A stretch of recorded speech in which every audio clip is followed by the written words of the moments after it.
Thank you. So good afternoon, to open this point session, which concerns the appeal by Little Limited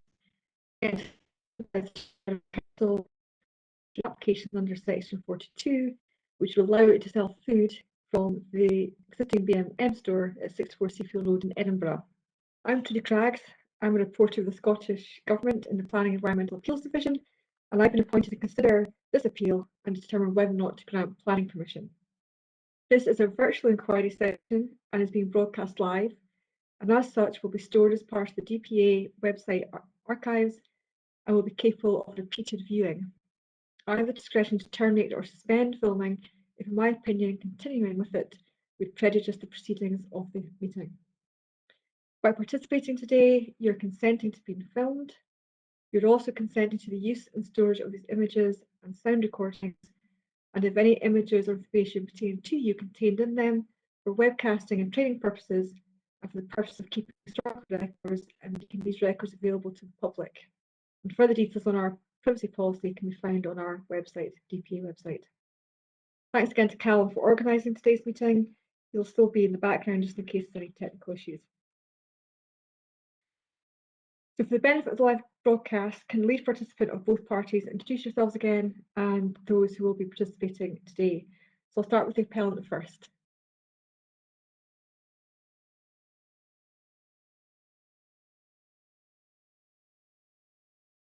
Good afternoon, ma'am.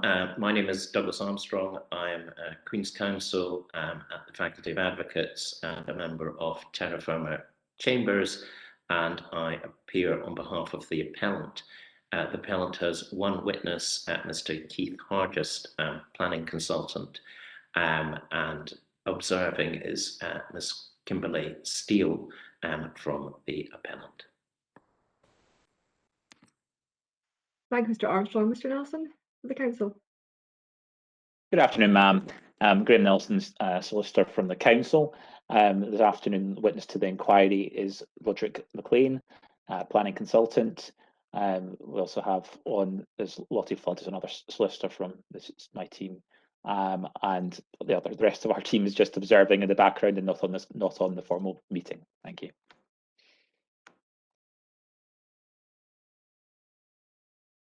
Thanks for clarifying that. I was going to ask if anyone else was joining, but that's helpful. Thank you. As you know, this inquiry session is to focus on the following matters.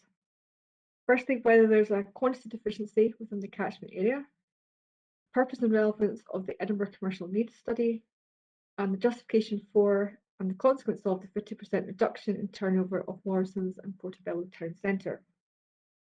Now, we'll be aware that the parties have already admitted inquiry statements, precognitions and rebuttal statements, and that sets out the evidence. Hargest, you'll be giving your evidence first this afternoon, followed by Mr. McLean for the council. As advised in the protocols, I will be taking the precognitions as read, so there's no need to read out any of the precognition at all, none of the sections. We'll just take those as read. So the examination chief should be confined to picking up any relevant points which have arisen since the rebuttal statements were lodged, or I guess evidence has come out of the hearing session so far which has an impact on your evidence. The witness will then be subject to cross-examination by the opposing party, and I may also have questions.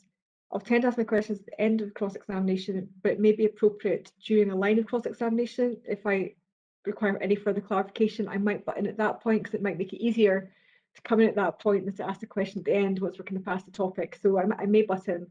I try to let you use your train of thought or anything, but it just might be quicker and easier to do it that way while you're still on the topic rather than trying to pick it up later on, particularly because it's quite technical. And then once I've asked my questions, there will be an opportunity for re-examination.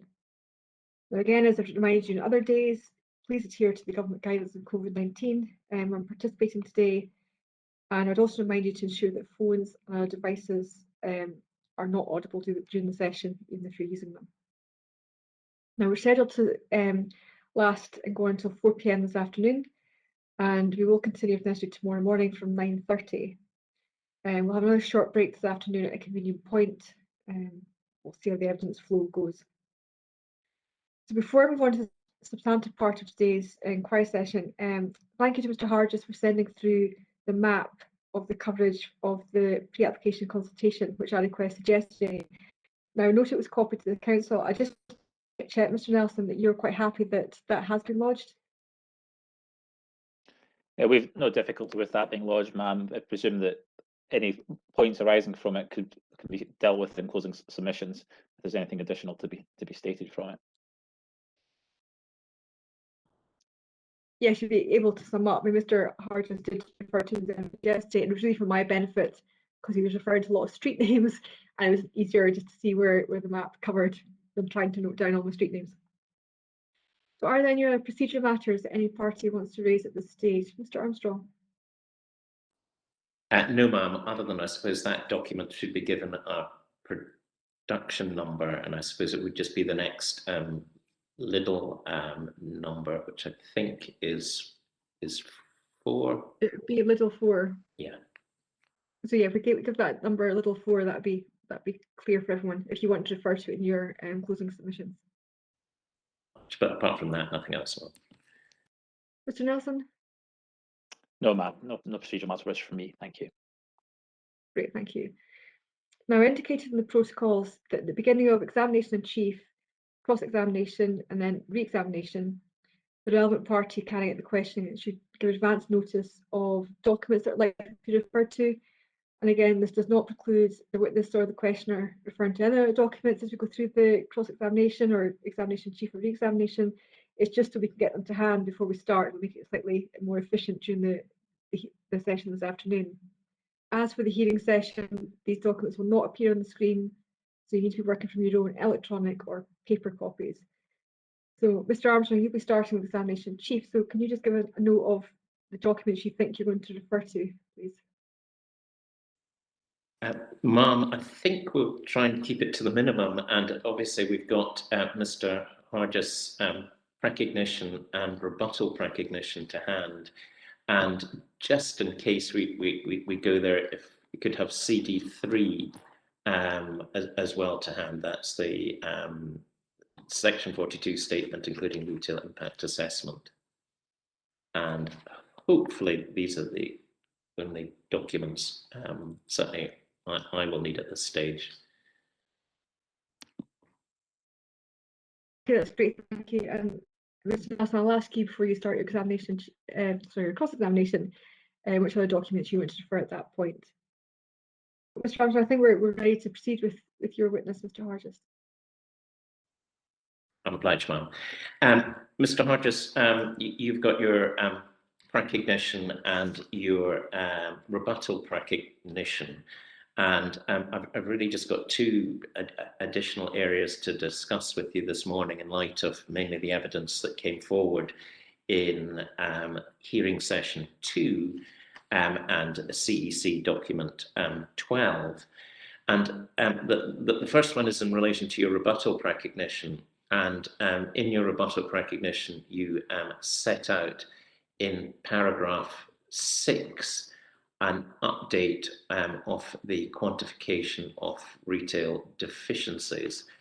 And I suppose, can we just take that in light of the discussion that we had in session 2 and the figures that you gave out in that session, we've really moved on from what was in paragraph 6 of the rebuttal recognition, and we should use these figures. Would that be correct? Yes, that's correct. Thank you. Now, in relation to CEC 12, and again, probably take this relatively briefly, but if you have CEC 12 to hand, and the last bullet point on that, which sets out the council's position, that on the basis of the above analysis, the catchment expenditure could be 55.2 million by 2028. And then it goes on to say this is still marginally less than the turnover of 55.6 million in table 4.1a in CD3. Now, you gave 3 scenarios, I seem to recall, on Tuesday in relation to the CEC updated housing position, which ties in with that figure of 55.2 million. You also gave the sites 1 and 17 overlap boundary add capacity at figures, and as the sort of middle way, and then at the other end you had the additional sites close to the boundary and not planning permissions, with sites 11, 12 and 14. Is that correct? That's correct, yes. Yeah. So if we have obviously the council position and the 55.2 million first, and if we just look at that with the 50% Morrison's turnover, and perhaps if we just do it with that rather than looking at the Portobello position as well, and taking Portobello as what included, what would be the figures now? So on the basis of the scenario of the, well, first of all, I would say that I'm content to take the figure that Mr. McLean has identified, the 55.2 million, on the basis of the CEC housing numbers up to 2028. So in terms of that would be available expenditure from CEC 12. So if we look at the turnover within the catchment area, including the whole of Portobello, as you've said, but with a 50% reduction in Morrison's turnover, that would be a turnover of 41.25 million. So comparing those two figures, that would indicate a difference between turnover and available expenditure within the catchment area of 13.95 million.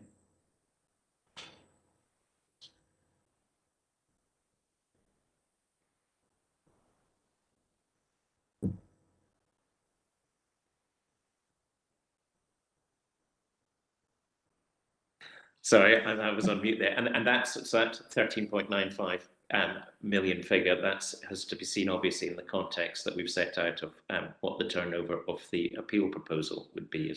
Yes, which is substantially less than that. Yeah. And if we moved on to look at then the sort of middle way, that's including the sites 1 and 17, the overlap boundaries, what would be the position there? So the additional housing from those parts of the sites that extend beyond the boundary, slightly beyond the boundary, the available expenditure would increase in 2028 to 58.47 million. Call it 58.5.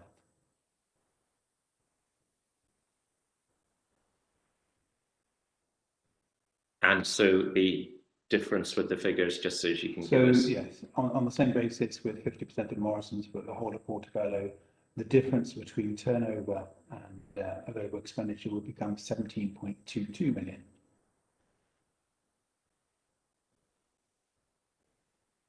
And then on the final scenario, that's the additional sites close to the boundary and the not planning permission yet Yes. sites that you gave on. So these are all sites within walking distance of the application sites. So sites 11, 12 and 14. The available expenditure would increase to 61.53 million. So call it 61.5 million. And the difference between the turnover on the basis of 50% of Morrison's, so that's the same 41.25 million figure turnover. So the difference would be 20.28 million. And just by way of context, it probably is worth me repeating what the net additional turnover is of the proposal. So that's in table. So the biggest table 2.3 of CD3. So the net additional turnover is 8.94 million.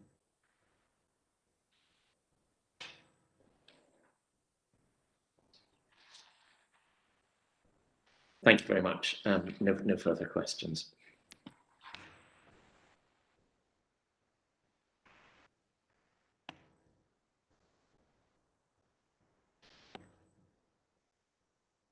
Thank you, Mr. Armstrong. Mr. Nelson, are you ready to go into cross-examination? That's fine, ma'am. Are there any documents you want us to get ready at this point? Yes, it's not actually an awful lot more. So there was 2.3, as has already been mentioned, Keith-Hargis recognition, potentially rebuttal recognition, and then otherwise it's the TCRIM CD24 and the ECNS, which is CD25.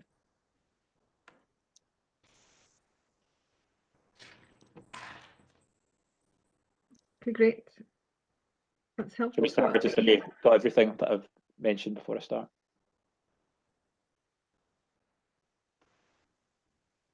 Sorry, I was just asking if Mr. Harr just had the documents, and then I'll start actually asking questions. I apologise. I think I missed the beginning. There was a question directed to me. Yes, I do have those to hand. Thank you. Thank you.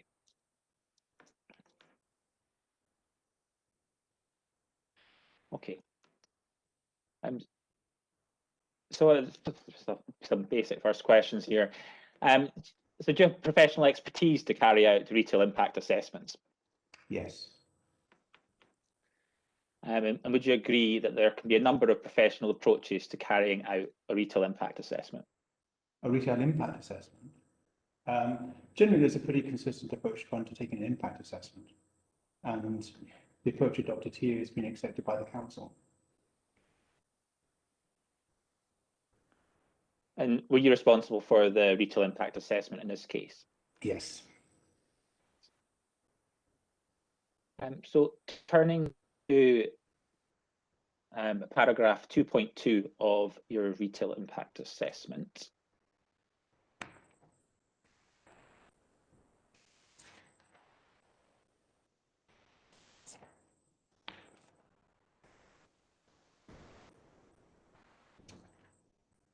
There's just the first bullet of that. It's page 9.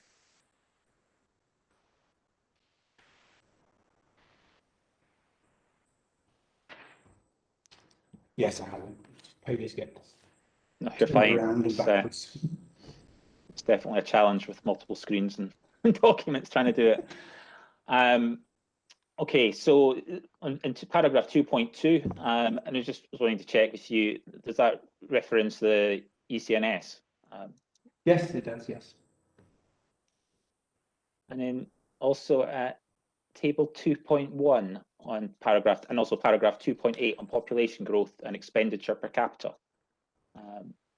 Does that reference and rely upon the ECNS? The population figures weren't, because the ECNS, I mean, the footnotes explain the available expenditure was derived from ECNS, and that's set out in footnote 4. Population was taken, the population growth rate for the retail impact assessment is set out there and was taken the average growth rates identified from ECNS, so yes.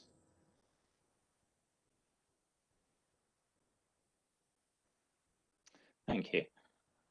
And then moving on to table 2.2.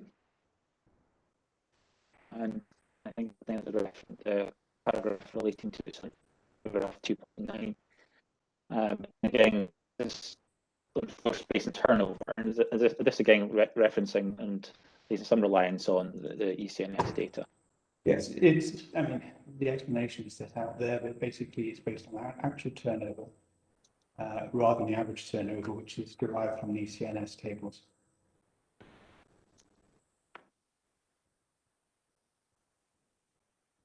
Okay.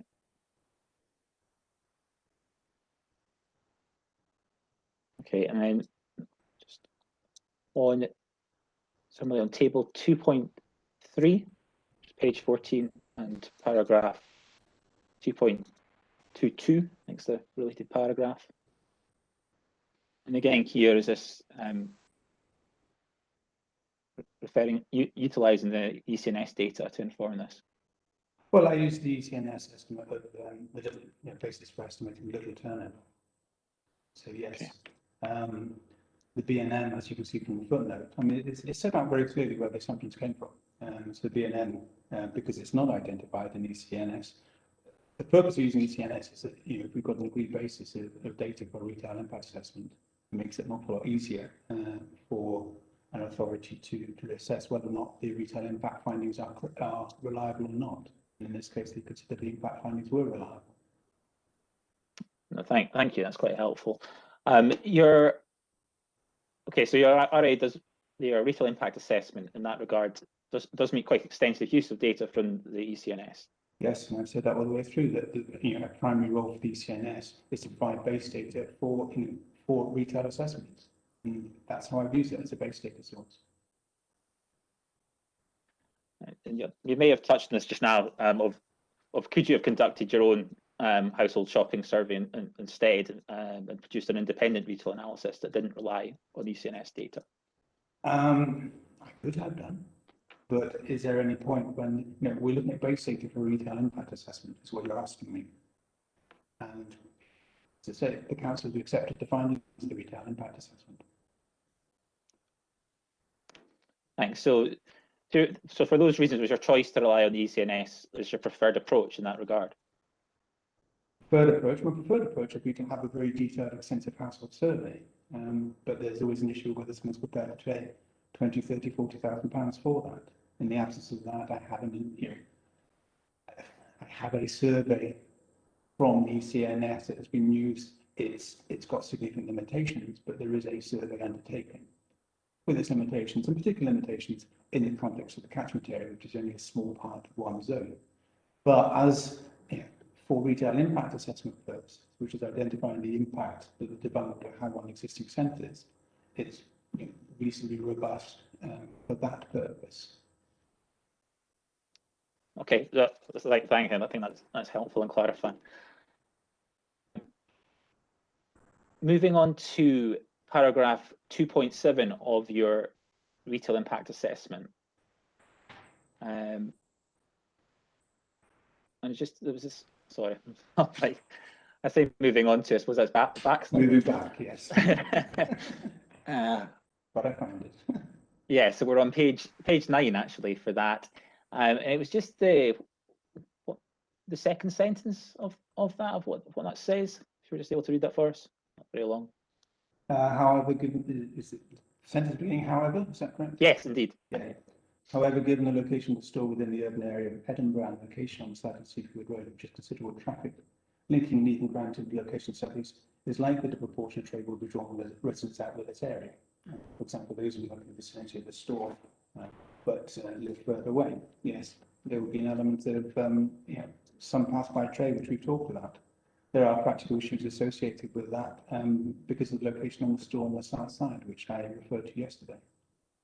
Yes, I think you're saying there's quite a fair bit of traffic in this area yesterday that did pass through this area. So, what I said yesterday, Mr. Nelson, was that the store is located on the south side of the road, and if you are doing it as part of a pass-by trip, say on your way to work, and that's based on my own personal experience, having driven along that road for 8 or 9 months when working in Leeds, that you would normally undertake this sort of trip if you're doing purchasing groceries at the end of the day, and being on the south side, most of the traffic is heading out of the city. So you then have to turn right across the traffic to go into the store and then make another right turn to leave the area. So those turns are actually significant disincentives. And if you're traveling a long way, for example, say through East Lothian, a trip into something like Asda may be considered more convenient, maybe. But that what I was pointing out yesterday was that the traffic flows would count against it to an extent. It depends, depends how bold a driver you are.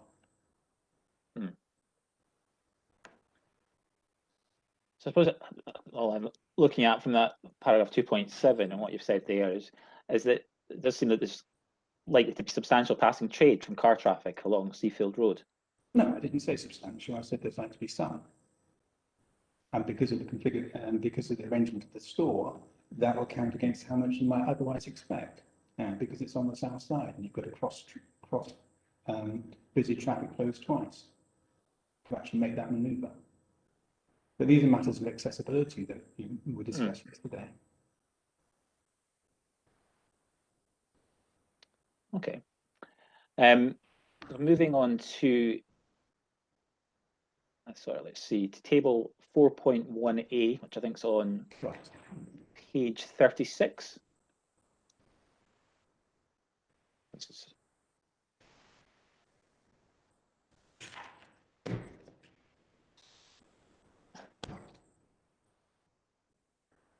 get it before me, I think, unfortunately.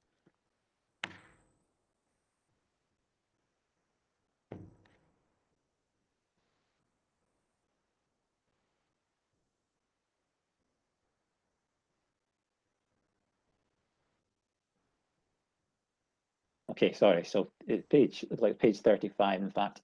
Yes. Apologies about that. Okay. So does this show the catchments?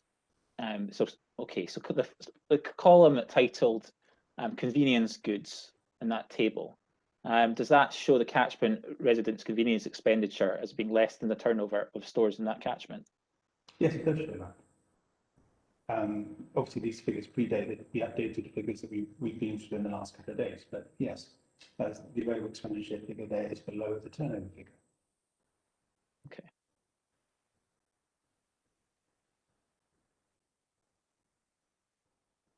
That's in table 4.1A, of course. Table 4. Was it just that table you're referring to? Yeah, no, we'll move on to the next table in a second. So, so that's table 4.1A, and as you know, we've had to do other evidence as well over the last few days on this. So 4. I would say, sorry, I would qualify that, of course, that, that's on the whole approach as set out and explained earlier on, that includes the whole of Morrison's within the catchment area, which we've discussed. And I've made out very clearly that it is actually located just out with the boundary as set out in the primary catchment area. No, I understand that's your position.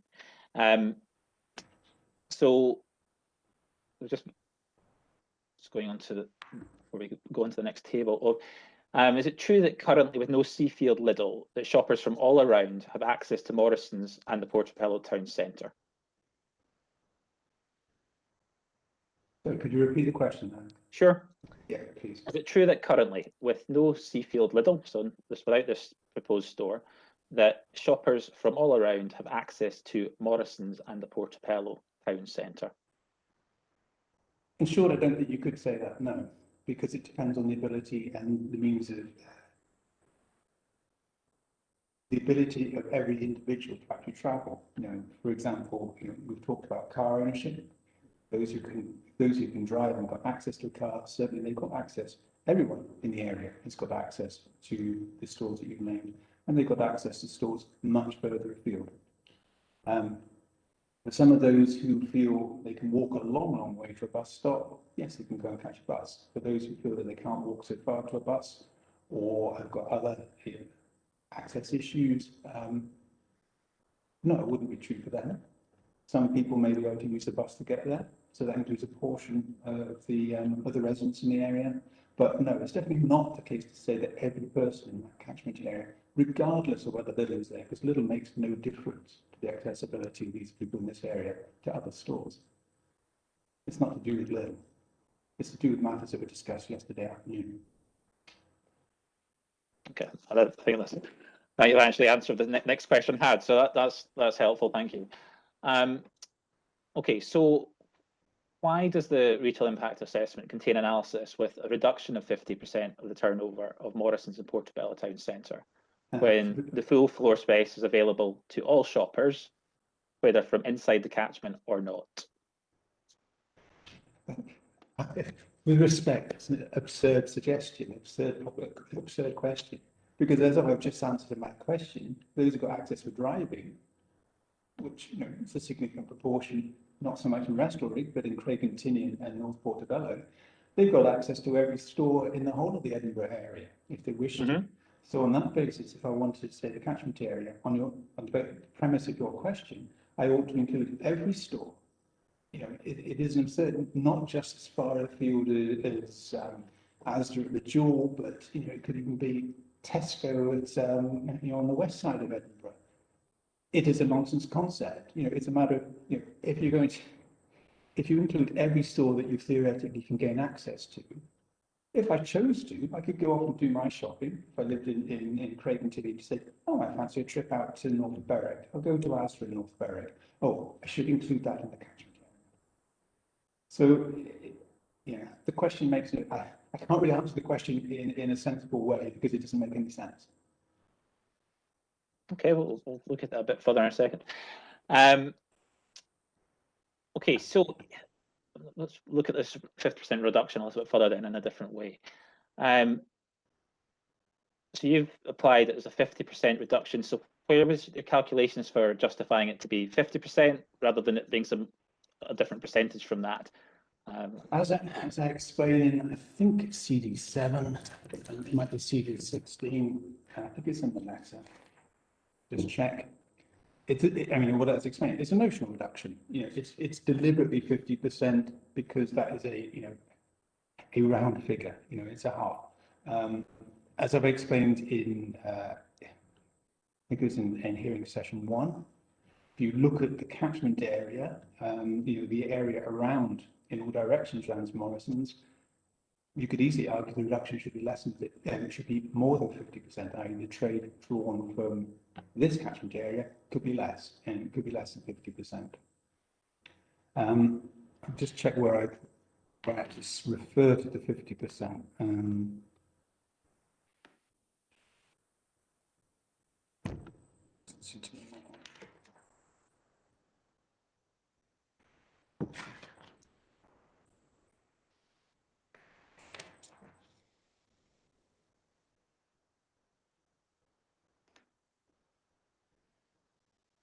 I'm afraid I can't really find it because I haven't, you know, found that particular reference, but certainly, you know,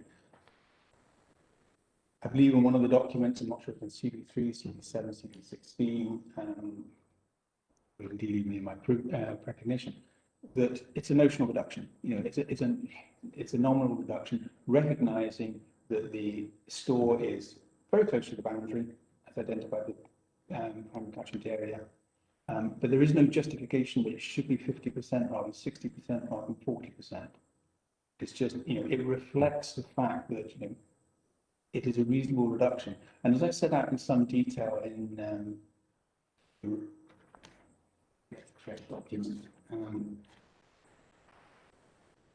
yeah, I mean, for example, in CD16, which is our response to the Planning Authority comments on the appeal statement, that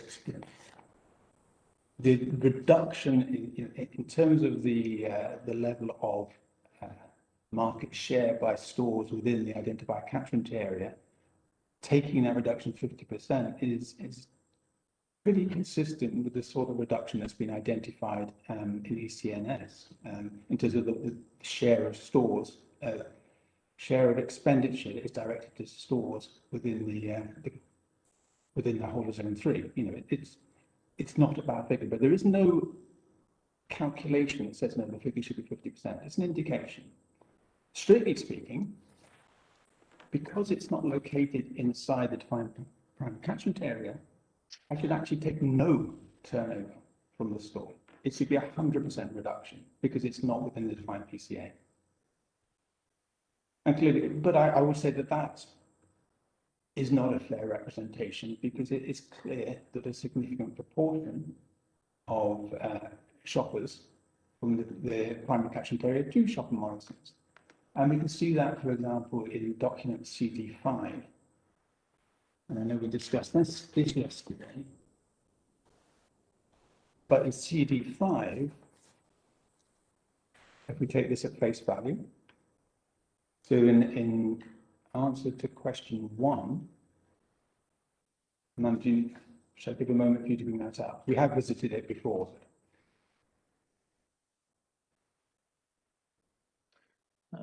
That's helpful. Well, I haven't answered the question yet, actually, Mr. Nelson. Oh, sorry. You're going I was waiting for CD5. I was waiting for Madam Porter. So in CD5 in question 1, we see that you've got 21% of those within the catchment area who responded to the survey shopped in Morrison's. If I took that figure literally, I would say I would have to reduce the turnover in Morrison's by 79%. So, you know, I could say 100% reduction, I could say 79% reduction.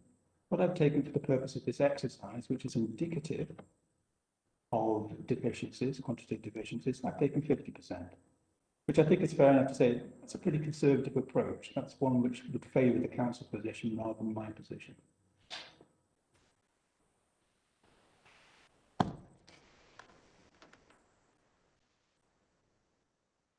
Thank you. I'm not going to comment on the last point. It's not for me to do so. Please, just in terms of this approach, though, can you point to planning policy or guidance that supports this approach to applying a 50% reduction in this way? There is no planning policy or guidance apart from what is set in the fact. There's no official, government planning policy guidance that provides any advice on how to undertake any quantitative deficiency assessment. Okay. There is no guidance. There's no guidance saying you shouldn't do that. What, and I'm sure we're going to come on to it, what TCRM talks about 2B24, it urges you to give caution. And to adopt a 50% reduction, but or turn around and say to include a 50% turnover of a store that's not within the catchment, within the assessment, is a very cautious approach.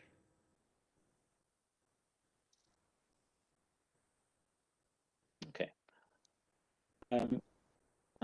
Thanks for that point about the TCRM.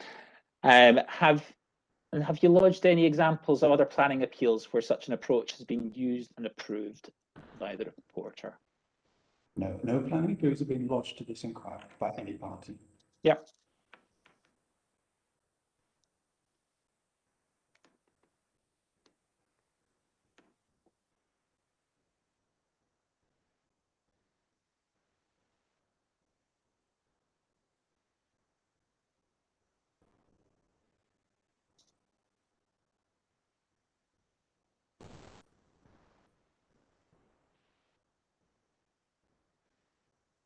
Sorry, I was reviewing whether I think you've answered the rest of the question on this point for the moment. Thank you. So I'll move on to table 4.5 of the retail impact assessment.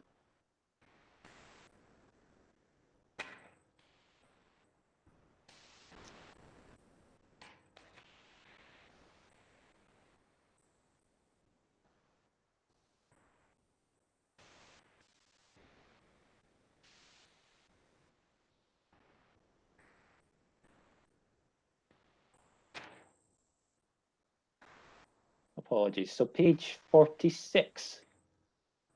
That's this, hopefully.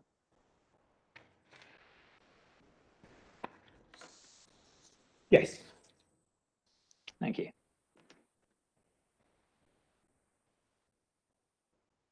So in this table, does the retail impact assessment look at a scenario where the assumptions on the potential to reduce expenditure leakage and increase expenditure inflows applied to the city and the ECNS could also be applied to zone 3? Sorry if I've framed that wrongly, you can correct me. In short, the answer is correct. Yes, this scenario does do that, and it considers two situations with and without a supermarket in Craigmillar. Having reviewed it, I think it's worth going here. In recognition of the criticism that comes from that, I've had a look at that. And this is as criticised by Mr. McLean in his recognition power 6.1 and 6.2. There is, of course, the figures set out in ECNS for Zone 3, absolutely no need to even consider clawback of leakage or inflows, because the figures from ECNS actually demonstrate that for Zone 3, because the new supermarket in Craigmillar is not happening, will not happen, that there is a significant deficiency anyway. And I think it would be sensible for me to run through this map. It's very simple. Can I just first ask a question? I know it's not my job to ask a question, but would it be helpful to run through just what the first three steps are as per ECNS to show that it's a direct parallel approach? If I just step in here for my benefit, would be useful. Thank you, ma'am. I mean, it is a very simple process, but it would mean having CD25 just to hand. This way, you can assess whether or not it's a valid approach as a complementary approach, rather than being a definitive calculation. If I can refer to table 7.1 in CD25, so that's on page 43.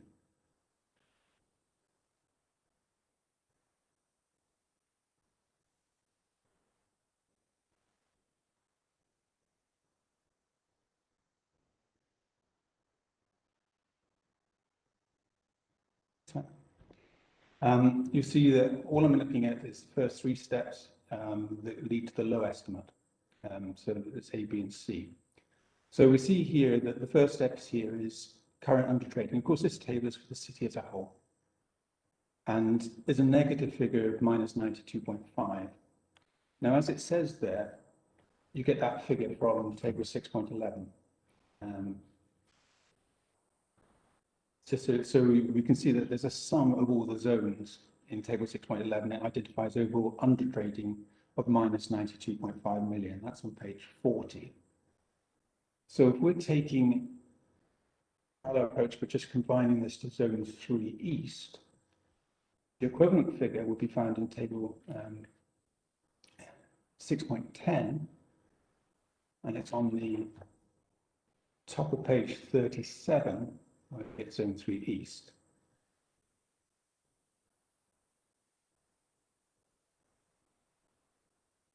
Now, if we see here that rather than this zone being undertrading, it's actually a zone that's identified to have a relatively modest amount of overtrading. And we see it's 4.4 million. So that's the figure immediately above 188.9. So really what that's saying is, and I'm sure Mr. McLean later on will affirm or contradict this, is that the actual turnover, as identified by his survey, was 188.9 million in those stores, whereas in his assessment, the average turnover should be 184.5, so it's overtrading by 4.4. So that becomes the first figure that goes into the assessment of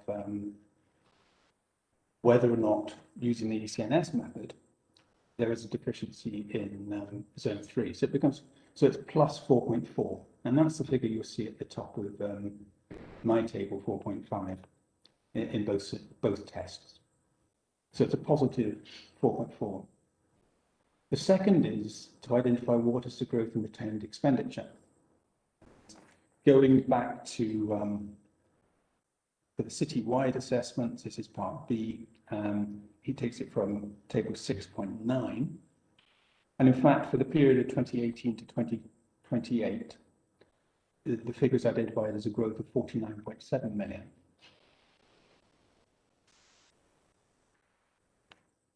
And the equivalent figure for the 6.9,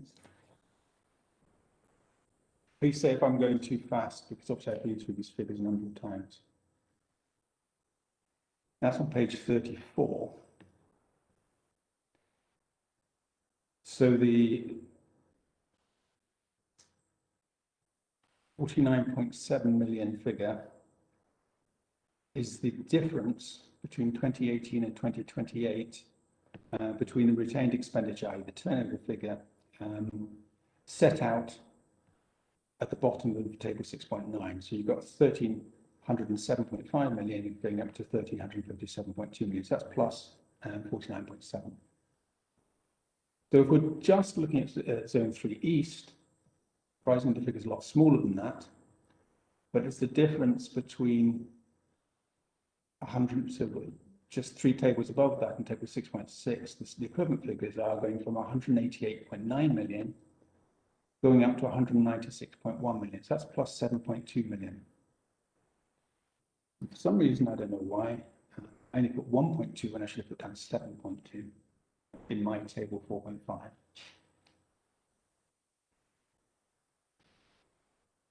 So just to recap, A becomes plus 4.4 million and B becomes plus 7.2 million.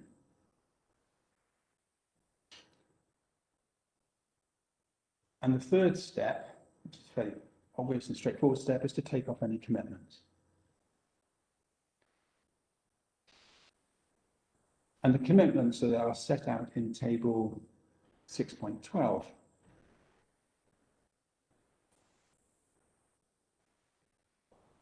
Which I'm getting my pages when I get messed up.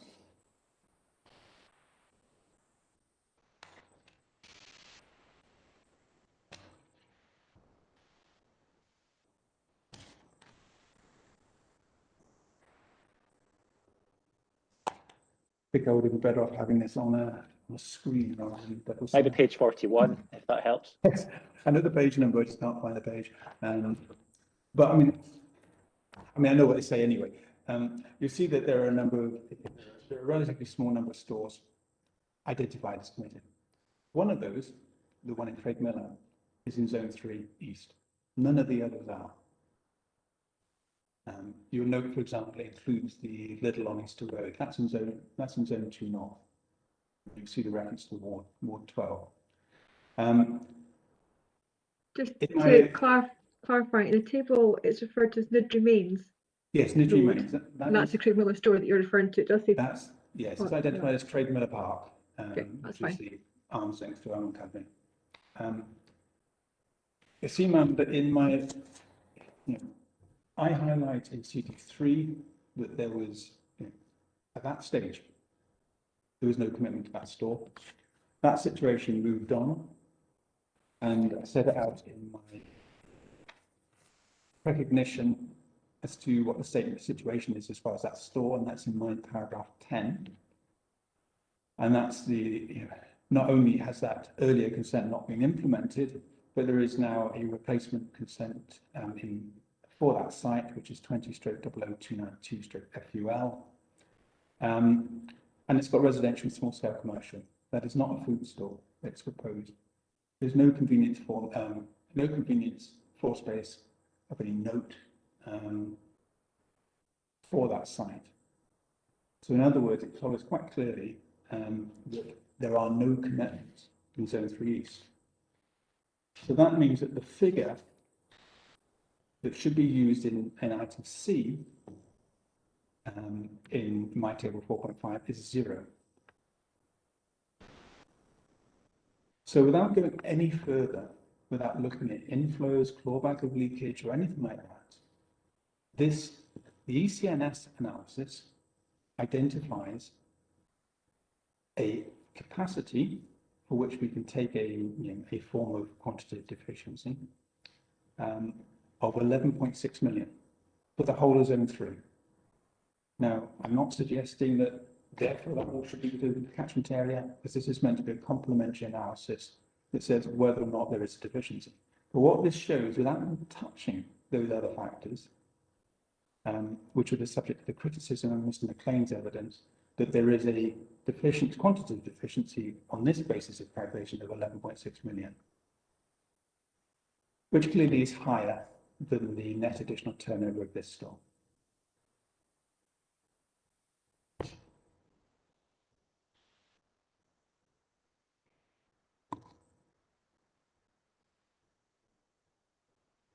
If one then seeks to make a judgment about whether or not there can be changes in flows, as adopted by ECNS in terms of increasing clawback of leakage, reducing increasing clawback of leakage or increasing flows from other areas, then that figure will go up.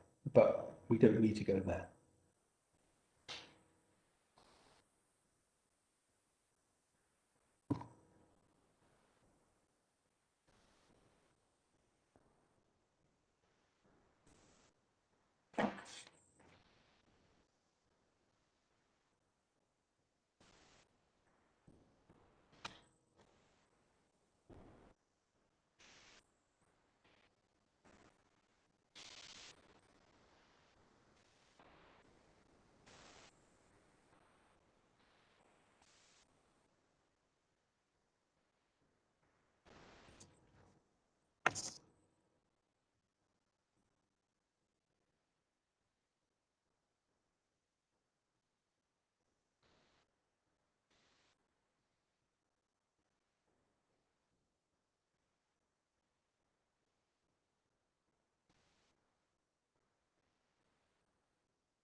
Mr. Hargis, have you completed your response? Yes, sorry, ma'am. Sorry. No, it's okay. I've tried to keep it as brief as possible. Wasn't sure if Mr. Nelson was thinking or was waiting for more. No, I was as much waiting, ma'am, to see if you wished to, given you were wishing for the clarification around it, had anything you wished to ask off the back of it before I came back in onto any of my questions. Oh, sorry, no, I'm happy with that explanation. I'm absolutely fine, so feel free to carry on.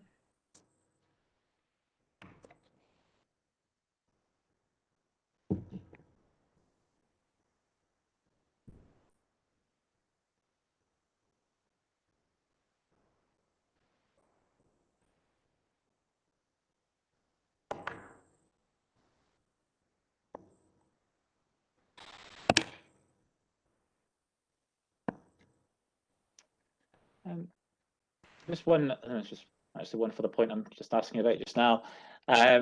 Was just coming back to your recognition in paragraph 15, bullet 1.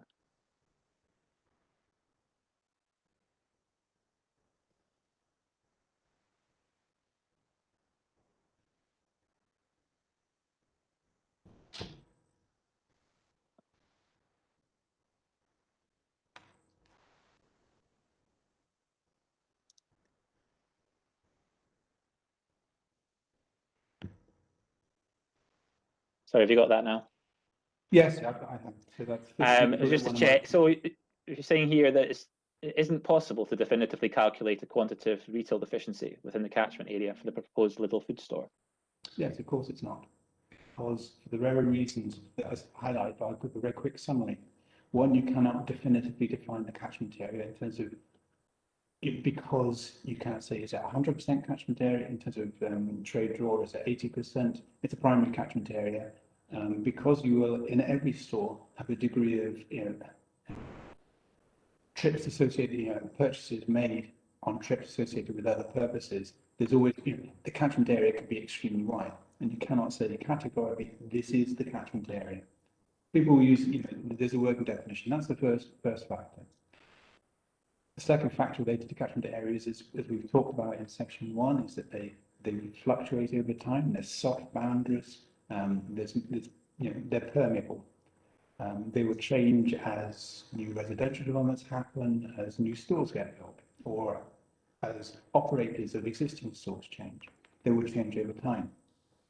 You can't say definitively what is an appropriate average turnover for a store for various reasons that are set out. Many stores can change their operator from one, convenience stores can change operators without a requirement for planning permission. And they will have what is considered to be different appropriate average turnovers for those different companies. And of course, in one company, you can have varying appropriate turnovers for viable businesses because different branches have got different costs. It depends on their accounting system. So no, you cannot say definitively. You can only provide through any sort of quantitative assessment a general indication. And for that reason, is it better to do a number of different approaches, as recommended in TCRM. Rather than just sort of say, here's one definitive approach. That is wrong. And I'm sorry, to rely on a retail capacity based on one approach is incorrect.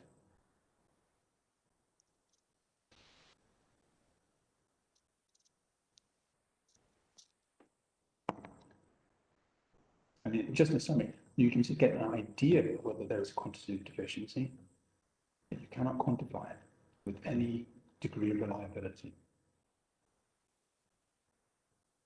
And I would say on that, you can increase the reliability if you undertake a range of sensitivity tests. And I don't mean in terms of changing different scenarios and assumptions about clawback leakage and so on, which is done in CNS. You need to test, well, what happens if I've got the appropriate average turnover wrong by 10%? What happens if there are other changes? What happens if the population growth is slightly different? What happens if the forecasts of growth of special forms of trading change? And having done those tests, you can see, do my calculations of deficiency change and how much they change? And the problem is, because these sorts of calculations are based on a subtraction, when you have a average expenditure close to the actual turnover you identify, they become highly sensitive to relatively small changes in assumptions. And that would urge you, when you get to that situation, the conclusion has to be you have to treat the number with extreme caution.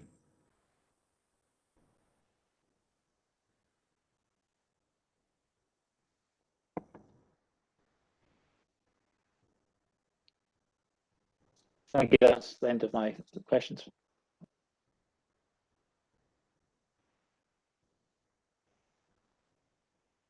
Okay, thank you, Mr. Nelson. I'm just going to have a wee pause and go through the questions I did have, because I think a lot of them have actually been dealt with by Mr. Nelson. I also don't want to go back over them again. So just give me a couple of minutes to look through my list.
Okay, thank you for that. I have narrowed down my questions because several of them have been dealt with already, which is helpful. Can I just summarise what I understand that you've done in looking at the quantity deficiency? You've kind of carried out four tests, so to speak, 4 different ways of evaluating whether there's a deficiency. I think what you're saying is you can't definitively say what that will be, but it gives you a general feel as to whether there will be one or there won't be one. Is that fair? Yes, it is fair. It gives you an indication. Yeah.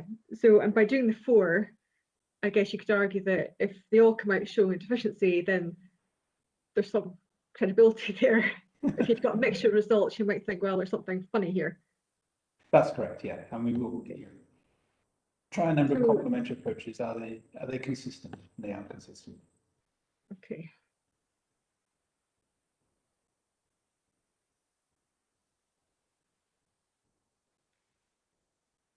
So just looking at method 1, before looking at the 50%,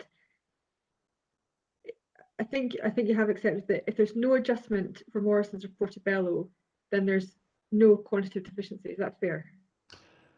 If you include Morrison's within the catchment area, and we've been through that, and there's no adjustment, then there's, then there is a higher level of turnover than there is available expenditure.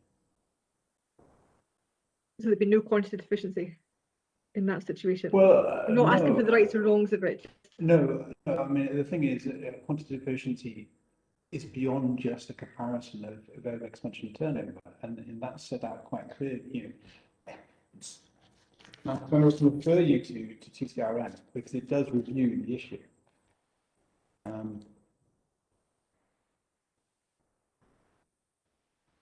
So this is paragraph 320.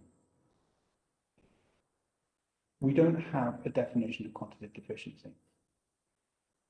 But what we do have is we've got the comments of law applied in an infamous case, but not for this reason, I'm sure you're extremely aware of. So it identifies a number of different factors that are summarized there. And it's things like, it includes things like, comparing a number of, the amount of shopping facilities in the area with the amount of customers. Are people, are stores overtrading? And in fact, going back to the, to the original statement, it includes things like, he makes reference to the fact that are people travelling a significant distance to gain access to shops? In some areas, you could say that's overlapping with qualitative deficiency by choice, and inevitably there will be that. But it's more than just a straight comparison between turnover and the rate of expenditure. And that is what I have not come across any other definition or attempt to define quantitative deficiency other than that 25-year-old case. So you can't say, even if there is a higher turnover than available expenditure within a defined area, however you define it, that says that there is or is not a quantitative deficiency. It's more to it than that. Okay, so it's like, I suppose we discussed, yes, in relation to qualitative deficiencies, there's various factors that you take all together to reach a professional conclusion. Yes, whether there's a deficiency or not. Yeah. So matters like, regardless of how impartial you consider the survey in CD5 and whether it introduces bias or not, but nonetheless, the results to question 1, you have to question, why are people travelling a significant distance to certain stores? That relates directly to Lord Clyde's comments. It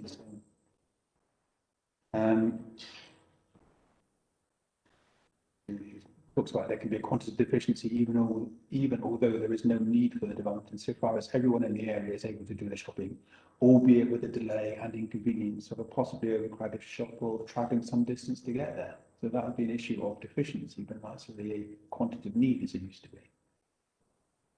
So these are sort of factors that were referred to in that case. Yeah. Okay, that's helpful. Thank you. the 50% reduction of Morrison's trade. Now you explained that you've said it's notional. In your view, by going with 50%, was that representative in your mind as to how that store would trade within the primary catchment area and the area on the other side of it, so to speak? No, the reason for adopting 50% was just to keep things extremely simple. It wasn't based on, I didn't do an assessment, oh, I think this trade is drawing X percent. I actually think it's drawing less than 50% from the catchment area. But it's just a very simple way of what happens if you make a notional reduction, in this case halving it, and in fact it's it for both Morrisons and Portobello. It could be an argument to say, well, actually maybe Portobello draws more than 50% from the catchment area, but Morrison's less. Whichever way you play with numbers, you still end up with a significant difference, a significantly lower turnover over expenditure within the catchment area. However, having included Morrison's within that catchment area. It boils down to the problem of overlapping catchments. Okay.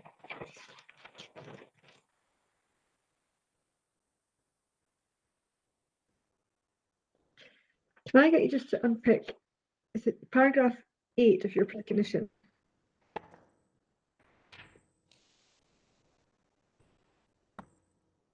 It's the 4th bullet point.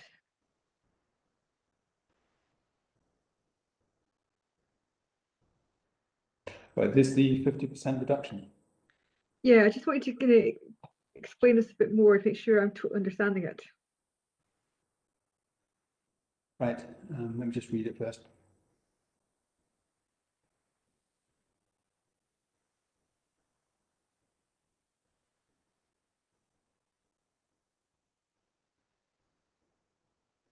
Right, yeah, I mean, in a way, it might be the full, this is based or reflects the calculations set out in,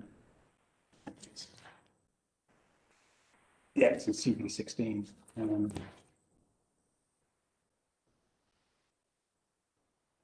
What it's really saying is that, it's a bit like saying, if you reduce the turnover of those two locations, it's set out there, you're effectively saying, well, you're allowing the net inflow of expenditure.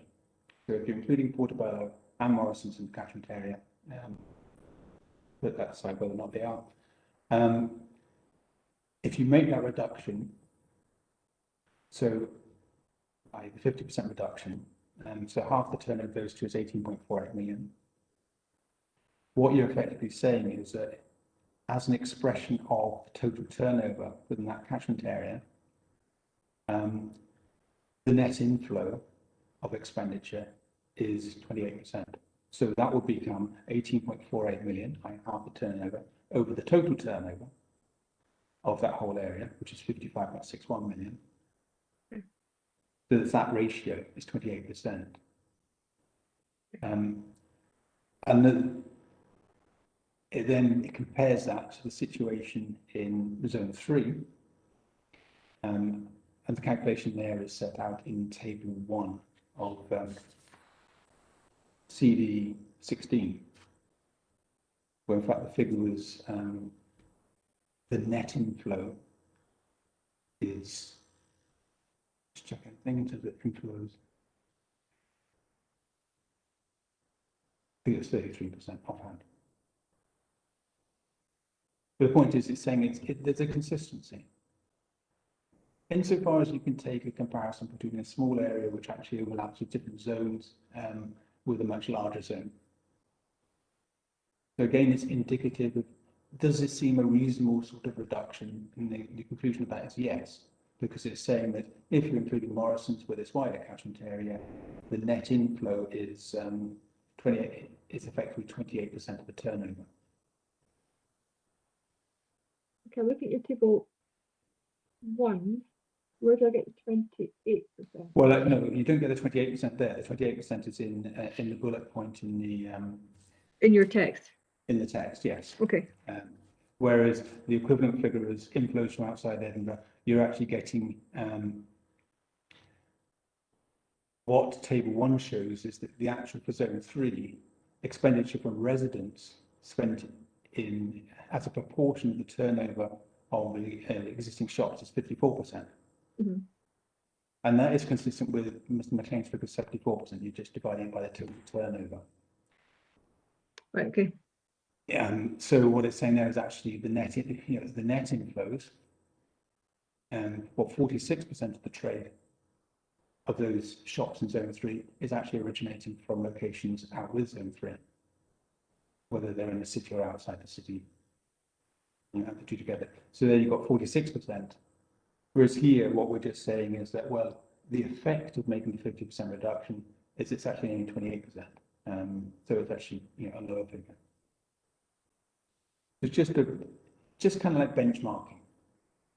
Is it consistent? It is basically consistent. You could say, well, actually, if anything, insofar as you might say catchment area should reflect the wider zone, which is debatable, very debatable.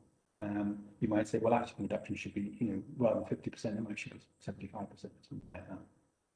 Get a figure closer to the wider zone 3.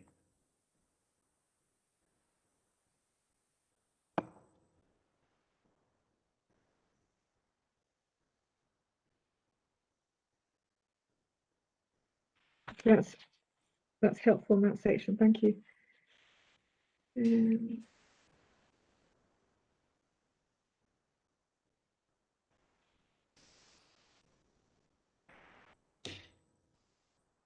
we just touch on? So the first method was this: looking at expenditure and turnover and applying the 50% was one of the kind of tests you did.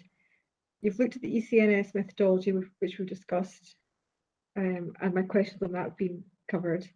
You then looked at population growth, and again, that was helpful in your examination chief to go through the figures in CEC 12, so I'm content with that. And the last thing you did was the effect of expenditure flows on calculation of quantitative retail efficiencies, and this is paragraph 14 of your recognition. Yes, ma'am. I just wonder if you can just go into that in a little bit more detail. Really, in a way, that's actually just repeating the point we've just covered. It's okay.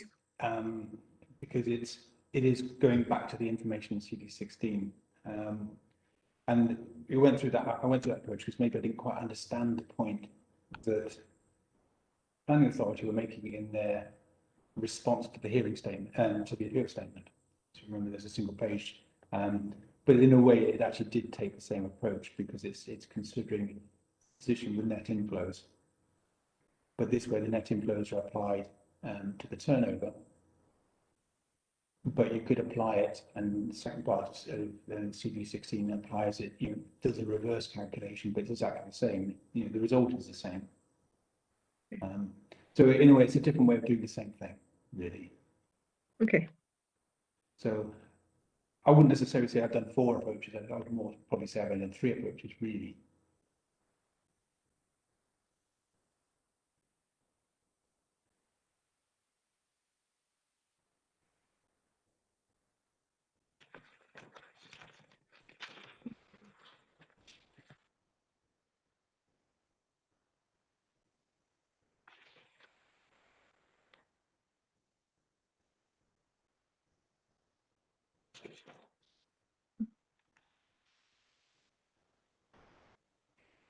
On this average turnover, actual turnover, can I just clarify that you've used the actual turnover? In the tables 4.1 and so on, that's the actual turnover.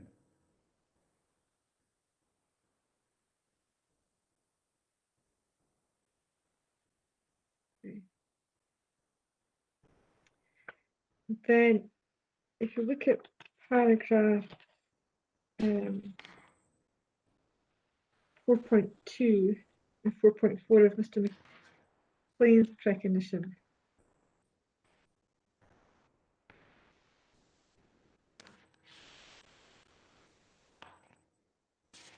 and I'll give you a chance to read the section. Could I just let your comments on this part of his recognition? This is paragraph 4.2. 4.2 and then 4.4. I mean, 4.3 you can read as well. But it was those two paragraphs.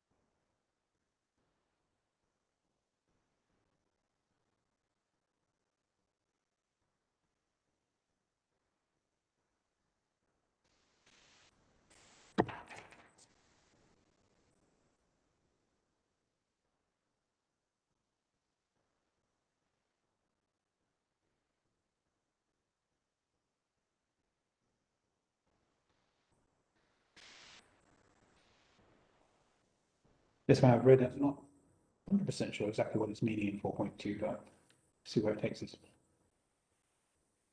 It's just really to get your views on what he's saying there in 4.2 and 4.4. Well, 4.4 is simply to deal with, in a sense of, Okay. and I think really I've touched on, when going through the sorts of points that Lord Clyde made, is that it's not just a straight comparison between turnover and variable expenditure. So there could be situations where residents are, are suffering other factors. You might have large numbers of shoppers, but not actually spending a lot.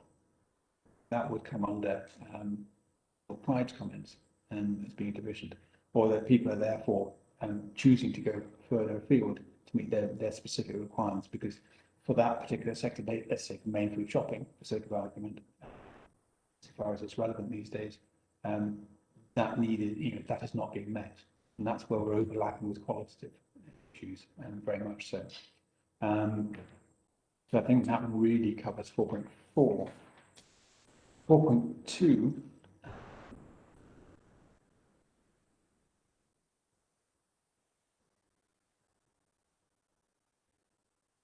I mean, I think in a sense we've sort of covered that by looking at a different approach. I think the main thing that is coming through from this is 4.2 is focusing on specifically based on an approach similar to that in ECNS, adding in inflows and outflows to identify actual turnover. And in one sense, that that is a positive, a helpful approach in the sense you're saying that people are coming in. But nonetheless, what that's showing really is that we may have a catchment area that is only part of a much wider catchment area. Our catchment area includes a store that has got a very wide itself has got a very wide catchment area. So, for example, let's take this one. Rather than go back to Morrison's, from the information that we have from the survey undertaken by Lidl, we know that a certain proportion of people in this catchment area shop at the Jewel, shop at Asda. So that would suggest or indicate that in all likelihood we're within the catchment area for Asda. So trying to build in flows, inflows and outflows is a recognition that actually we've got massive, large numbers of overlapping catchment areas. But really, it actually then becomes a very complicated attempt in calculation to build in all these, because we've got to consider every different catchment area, which is just lending great complication to the whole sort of analysis. I'm not sure whether that's really answering your question on that. No, it's helpful. I can ask Mr. McLean too to comment on this paragraph. So that's absolutely fine. And then paragraph 4.5. I guess with like your view on this is a suggestion that Lidl's really just, if the store was here, would be just redistributing the existing turnover, but there's not a deficiency. Well, the matter of deficiency, we've obviously covered in these different analyses, and we've identified that there is if you want to use a quantitative, a monetary quantitative assessment, taking three different approaches, they all indicate that there is a deficiency. In terms of the issue of redistribution, well, of course that's correct, because that's what the retail impact identifies. And retail impact, and that notice Mr. Nelson's question seems to be focused on retail impact rather than deficiency. that is what the retail impact assessment identifies. And it identifies what level of redistribution there is, what level of impact there is. So both occur, which is one of the, which is another conceptual problem associated with retail deficiency and capacity calculations, because it's worked on the basis of, hypothetically, there's £15 million capacity for a new store. You build that new store, which has got a turnover of 15 million, but actually it's going to take most of it, its trade is going to be diverted from other shops, a number of which will be in the catchment area that you undertook your initial assessment of capacity for. So in fact, the net additional turnover as a result of your proposed development is actually not going to take up the full 15 million, even if its turnover is 15 million, if you see what I mean, because we've got impacts, which is, why retail impact becomes a far more critical issue than deficiency, because deficiency keeps changing. And it's based on, and it's why TCRM and the consultations undertaken at that stage, emphasize that for specific proposals, retail impact is a key issue. The focus on actual turnover.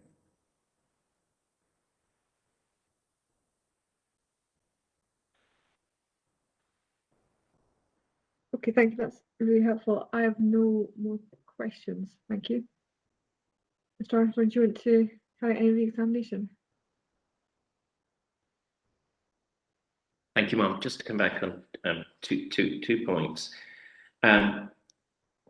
Mr. Hodges, in relation to questioning by Mr. Nelson, you referred to CD7, which is your letter of the 6th May 2020, and I think you went to that, and you indicated at the time that you couldn't exactly find the paragraphs we're looking at. Can we just look at that letter? And this was a letter that was in response to the sort of the council querying various matters.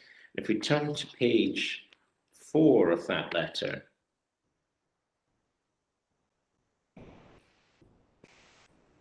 See it now. you've got page 4 to hand, and is it the paragraph beginning that you were looking for? Is it the paragraph beginning, however, Rec 6A requires an analysis of the catchment of the proposed store, and you then go on to refer to the 50%, but you then go on at the end of that to, in fact, I would estimate that only about 35% of the proportion of turnover in Morrison's would be from the proposed little catchment, which implies that a 65% reduction of to the turnover should be made. Is that the passage you were looking for? Yes, that was the reference I was trying to find. I'm obliged. And the second point was just in relation to some of the questioning by the reporter, and you were asked about at Mr. McLean's paragraphs 4.2 to 4.4, but I suppose should they be seen in the context of paragraph 4.1, and is that really where you are at perhaps odds with or disagree with what Mr. McLean is saying at paragraph 4.1, and really everything else flows, or a lot of his comments then flow on from that? Well, that's correct, and that's what should have been taken by responses to the report, that quantity deficiency is significantly more than just surplus residence expenditure. It relates to a number of other concepts. Thank you very much. That's very helpful. No further questions.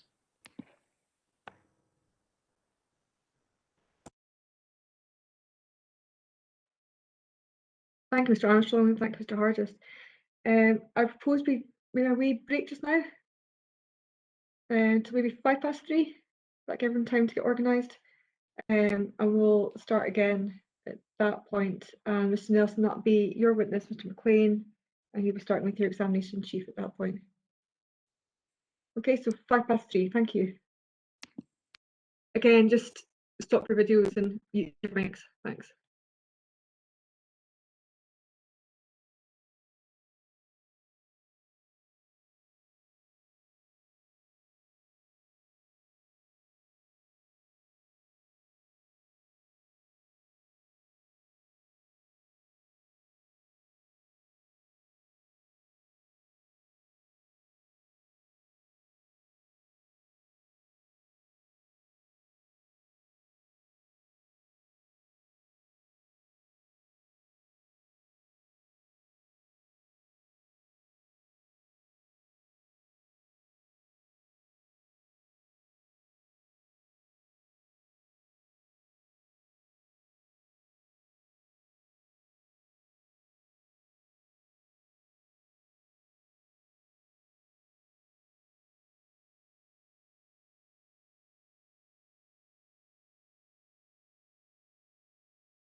Welcome back, everyone. I think we're just waiting for Mr. Hargis, are we?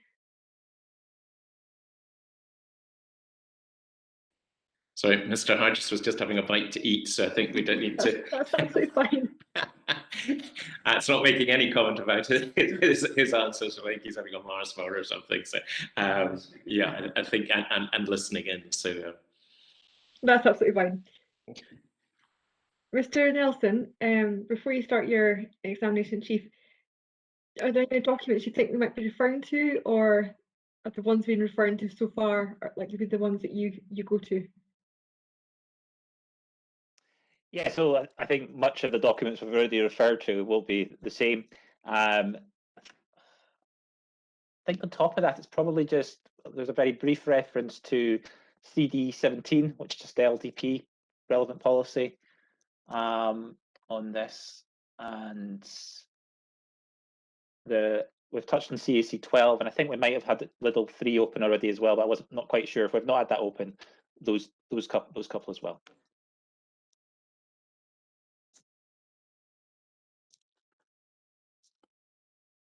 Okay, do you want to proceed?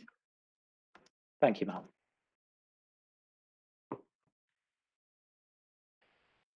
Good afternoon, Mr. McLean. Can you hear me okay? Afternoon. Thank you. Yes. So first off, in terms of, so let's go to CD 17. So this is the LDP policy REC 6A. And in terms of addressing whether there's a quantitative deficiency, does that require there to be assessment across the entire catchment area? Yes, it does. And just to clarify, the catchment area, do we mean what we discussed by the catchment area map on the first session? Yes, it's the one, but with the one with Morrison's in it in the catchment. Thank you. So moving on to issues arising from Keith Hargis's rebuttal statement on the inquiry session. So within that, he challenges the robustness of the ECNS to the determination of his appeal. So who prepared the ECNS? The ECNS was headed actually by Ryden, and there was other documents, as office study and industry study, but I was the consultant that did the retail part. So it's really my work that the inquiry is looking at. And did you have previous experience of preparing such retail capacity studies? Yes, I've done a lot over the years, including that study, East Lothian, Fife Council, Glasgow City Council, East Dunbartonshire, Perth, and Kinross, Dumfries and Galloway, City of Dundee, Renfrewshire Council, East Renfrewshire Council, South Lanarkshire Council, 3 Waitroses, and the Lisbon and Castlereagh, Northern Ireland, plus a whole lot of other stuff. Okay. So just briefly, what was the purpose and nature of the ECNS? The purpose of it was to inform the emerging city plan. And so that was one of the information platforms that was needed, along with studies of the office sector and all the rest of it. And within it, what do the zones refer to? Well, they refer to areas. Edinburgh was divided for the study for the household survey into 5 zones. So if you go to map 2.1 on page 9 on the Edinburgh needs study, you can see the map of the zones there, including the East Zone. And the household survey, that was used to do the survey sampling for the household survey. So it was based in zones. And there had been a previous study back in 2005, which had a similar sort of distribution of zones, but not quite the same as this. Okay. And what is the relationship between expenditure and turnover in each zone? So in particular, zone 3. Yes, I'll just take you to zone 3, if I may. And that is in table 6.6, please. And that's on page 34. What I'm going to say explains my method, okay? Because the fundamental relationship is residence expenditure plus inflows minus outflows equals the turnover. And that's for any study area, catchment, whatever you like. That's fundamental. And if you look at table 6.6, there it is for zone 3. So if we look at 2018, you know, that's when they started down, that's the residence expenditure of the people that live there. And then there's inflows both from the rest of Edinburgh, outside Edinburgh, and then there's a leakage or outflows, and at the bottom is the turnover in that, and that's the survey-based one. And in the trade, it's often referred to as the actual turnover, but that's what that is.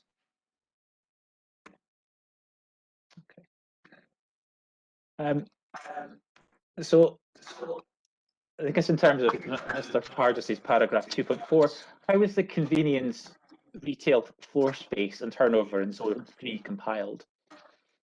Yes, well, then if we go to table 610, and if that's it's on page 37 for zone 3. Now that was compiled using, you see at the very bottom, that's the survey-based turnover, 188.9 million from the previous table I was talking about. Then you can see the floor space for all the major stores and centres on that table, and then the average turnover per square metre from the retail rankings in the second last column, and then what would be the average turnover in the last column going right down, and that's 184.5. So that's in total, and there's a small difference of 4.4 million. The method I think is useful because it enables, if you like, a blend of the average turnovers and they're controlled to the actual turnover of 188.9 million. So it's also, rather than just using the survey results to show how many people went to a store and work out its turnover purely from the survey results, I find when you've got several stores all at once, it's quite a good way of getting them all together, and it generally gets more accurate as the area gets bigger. So that also makes a useful combination. So in this case, it's remarkably close. That's the if you like, the actual total is very close to the one by the average. But the point is, it's a good way of getting around where there's lots of overlapping catchment areas from different stores. So what, in truth, it's a representation, and therefore it's really quite sort of self-explanatory once we get to that level. So I always focus really on trying to get the actual total actually for a big area. These household surveys are not so good just for looking at stores alone. They tend to sort of exaggerate the most popular stores, or just don't even mention the other stores. So when you put them all in a big zone like that, you're starting probably to get a reasonable representation of what's going on. Can I back down here, sorry, and just ask you to clarify this average and actual turnover? Yes, I'm totally understanding it. So you've taken the floor space. Yes, that's right. From the and you multiply that by the that's the turnover. average turnover ratio. That's right. Now these are published by the retail rankings, which is done every year. Yes, I think you understand, ma'am. So, and then you get the turnover at the end at average levels. So the turnover at the end is the average levels. That's right. So let's take Sainsbury's at Meadowbank on that table. You've got the floor space there.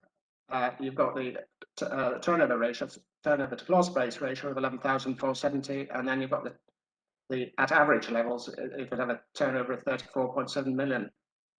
And where do you find the actual turnover? Well, if you wanted to know what the actual turnover of this is, as I say, because they're agglomerated together, there's a slight, the actual turnover is slightly higher. So you for each of those stores, if you wanted it as a representation of the actual level, you just multiply each one by, and you add another 2%, in other words, because the actual level is a bit higher than the average. And that would be the same sort of exercise for each zone. But where does that 2% come from?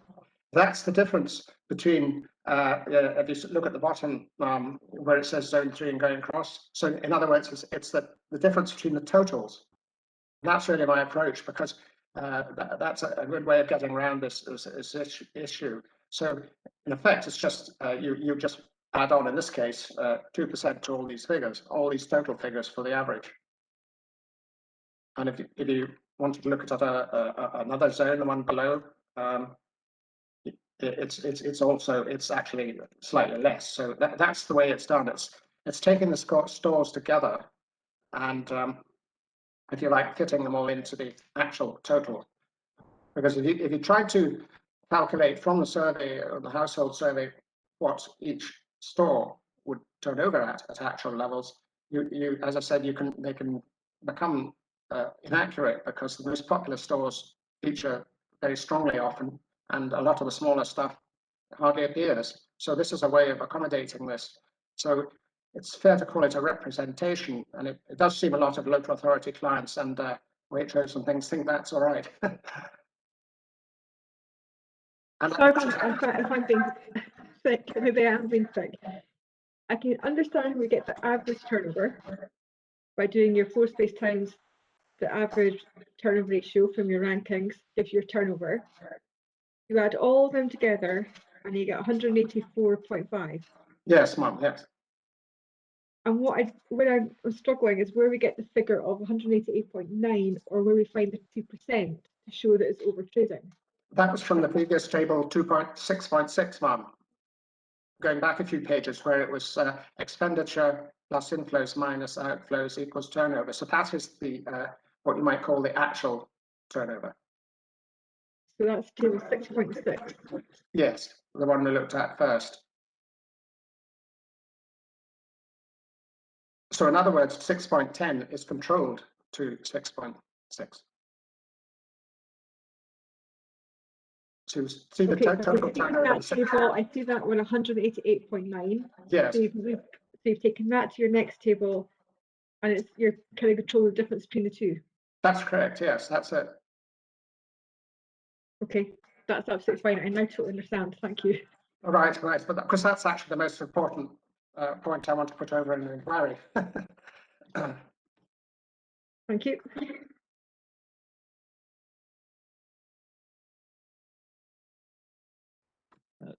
You might have answered this just now. Mr. Hargis has appeared to allege that the ECNS does not provide information on the expenditure flows in the catchment or even surrounding area. Is that accurate? What it can do, the Edinburgh study, is provide expenditure per capita data, which you could apply to any catchment, not just this one. So that's useful. It also provides the floor space for any study area within Edinburgh you want. And it also, as you can see, provides an estimate of the turnover in any study you want to make. So in this case, it would be the stores like, Morrison's plus, 2% above the average, and Aldi 2% above the average. So it provides, if you like, off the peg turnover data, which means that you do have, or you can, if you're doing a study, you get the residents' expenditure, and you would have the stores with their turnover, and the difference would be the net flows. What it can't do is show flows individually in and out of the catchment. It just shows the net flows. In other words, the expenditure minus the turnover.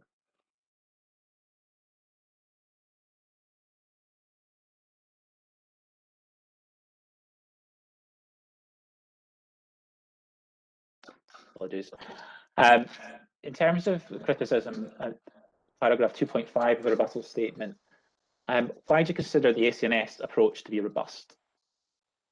Because it's coming at the same issues of turnover and expenditure from two directions. One is as described from the expenditure side, with the expenditure plus inflows minus outflows as turnover, and then you're coming separately from quite a different approach, really, and that's applying the average rates to all the floor space that's there, and then you can see that there is a small difference here. So and also it's including a lot of stores in quite a big it's not a catchment, quite a big zone. So in a way, the more you've got in there, probably the more likely it is to be reliable.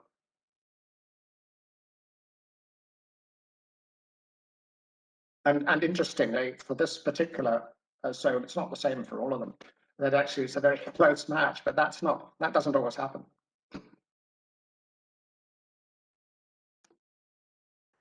I think still the same part of Mr. Hargis's rebuttal statement. I mean, it goes on to challenge the usefulness of the ECNS for individual applications, particularly this one, in terms of the determination of this appeal. Now, just the first aspect of this, there's some criticism there about ECNS sample size. And what was the size of the sample of the household survey in Zone 3? It was 200. And do you agree that sorry, on you go. Sorry, yes, I was just going to follow on to your next question. It's actually the absolute size of the sample that is the most important thing. But that must be combined with doing a thorough job in making it statistically reliable. In other words, it has to be, random telephone interviews were done by, through a computer system really throughout that zone amongst households. And so you got a representative spread. Now that is a key factor. If that's not done properly, the whole thing's a waste of time. And that was all done by NEMS Market Research, who are a well-known firm, and Mr. Hargis will be aware of them too. And they also get involved with the sampling, discussions of sampling, and they do sampling. And they also weight the data, by age and all the rest of it. So it's quite a sophisticated exercises they carry out. All I do with them really is agree on the sample distribution and all that, and discuss it. And they do all the interviews and send it back all processed onto spreadsheets. So the size decided there was 200 for Zone 3 because it's the smallest zone really. And there were 1,600 in the city. Okay, and what margin of error could be applied to that sample size against the population in Zone 3? Well, that one under the confidence level of 95%, it was 6.9%. So it's like the responses would be plus or minus 6.9%. I mean, that's okay for this kind of survey because you'd have to spend an awful lot more to get a higher, a smaller figure than 6.9%. So they give me advice, and NEMS give me advice on that too, and they do these surveys all over Britain and Northern Ireland. Thank you. Moving on to still the same aspect of the rebuttal recognition, but is Mr. Hargis correct in stating that the household survey only asked about 2 destinations for food shopping, and that most shoppers undertake main food shopping at more than one location? No, it's in the appendices. What it may have looked like that. But it asked two questions on main food shopping. Where did you last visit? Where did you visit before then? That's for main shopping. And then where did you do your top-up shopping? So what we did with the 2 main food in the output, we just combined them so that you would have the spread in like one table from one. We still had the original tables. So in fact, there were 3 questions asked in shopping.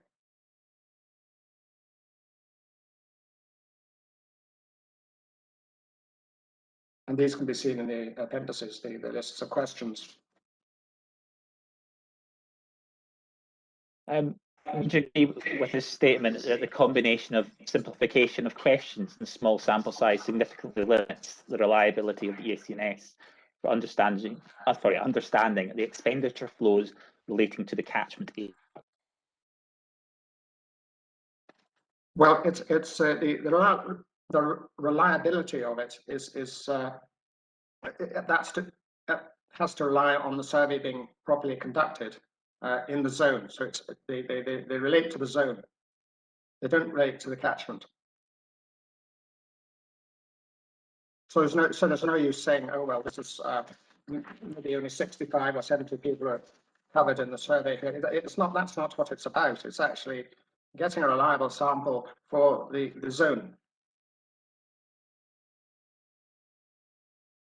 And therefore, if you the turnover estimates would then, will give you an idea of how that compares to the expenditure for the catchment. But it can't go below saying, it's a net flow. It's expenditure minus turnover, basically. But it can't give you the flows from the catchment somewhere else or flows in. Because the study doesn't do the catchment.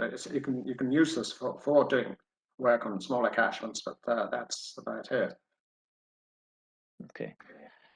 So turning to paragraphs 2.7 and 2.8 of the rebuttal recognition, what does this, and then actually this also is, I think, a point the reporter had taken up with Mr. Hargis about your own recognition, was what does quantitative retail deficiency mean, and can the ECNS assist identification of quantitative deficiency where it exists in smaller area catchments? Yes, it can. The quantitative retail deficiency, if you look at my paragraph 4.1 in the recognition, it generally refers to a situation where there's a surplus residence expenditure in the catchment, which is not being serviced or fully serviced by the existing retail floor space. And the indications of that are that there's more expenditure leakage than you would hope for, and also some overtrading. Those are the sort of indications. And that's pretty well the definition that Lord Glyde gave all those years ago.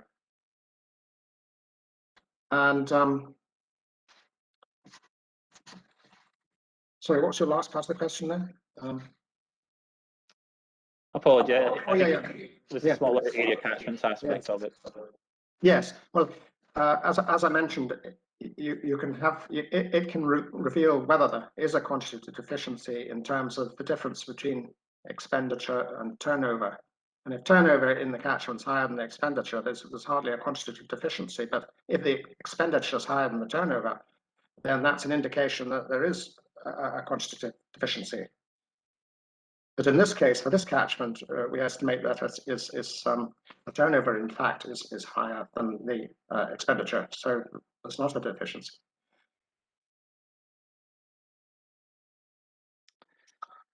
Okay, turning to paragraph 2.9 of the rebuttal recognition. Yes. Without the ECNS, would a bespoke retail assessment of a catchment area be more reliable? Well, personally, it would be the best way to do it, would be to use a household survey, would be the best way to do it. But as Mr. Hargis mentioned, these things can be very expensive.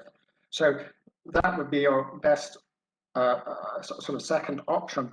Because, as I said, one drawback of doing a household survey, and it's a smaller catchment, and it is that you can it exaggerates the turnover of the most popular stores, and you haven't got a lot of other stores to see how the whole thing fits in. So that's why, in a way, doing it by the zone shows how it all fits together like a jigsaw and then into the rest of the city. So although it's a representation, personally, that's my most favored way of doing it. But if you didn't have the ECNS, you would have to go about the procedure I just mentioned. You'd have to do it independently. But it's got limitations as well. And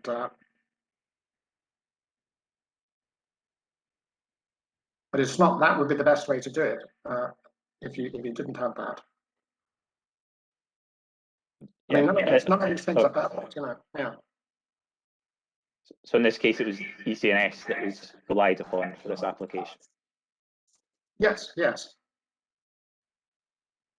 There's a paragraphs 2.10 and 2.11 of the rebuttal recognition. What does the ECNS include for convenience retailing in Edinburgh? Well, there's a good distribution and of stores. It's well served, but there's still scope for some improvements, but nothing much more than that. And that some new stores can be serviced by what you might call acceptable levels of impact. All that means is the level of trade diversion from existing stores won't threaten existing centres. So you could say with this little application that that would be true in terms of retail impact. but there's all these other problem issues with it.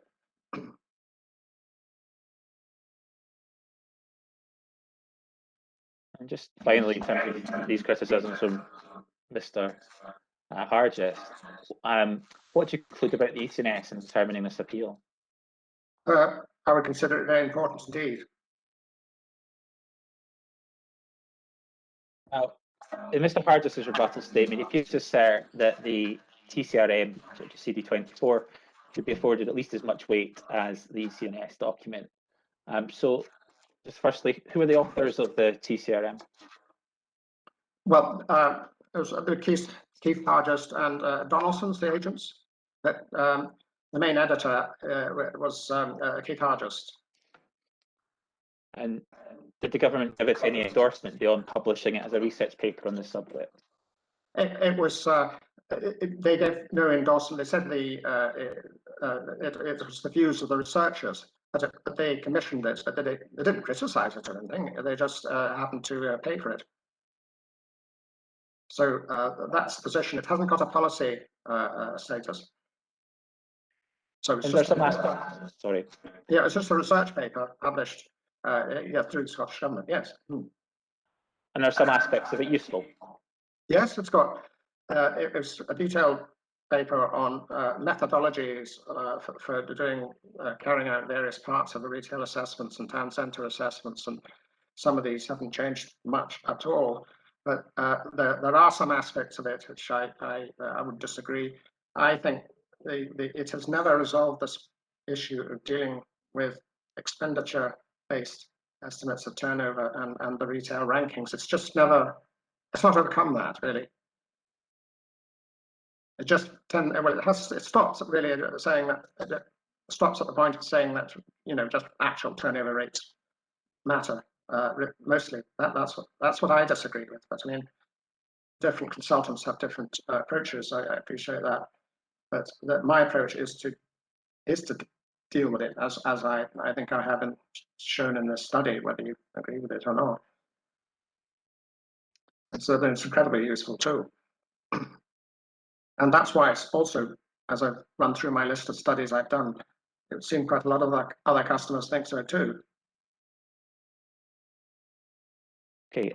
I'd asked Mr. Hargis earlier about whether the TCRM supports the 50% reduction point, or sorry, maybe I've not asked, but at least he touched upon whether it supports it in this application. Do you consider it does? No, I wouldn't think so at all. I don't agree with that. I've never seen it before.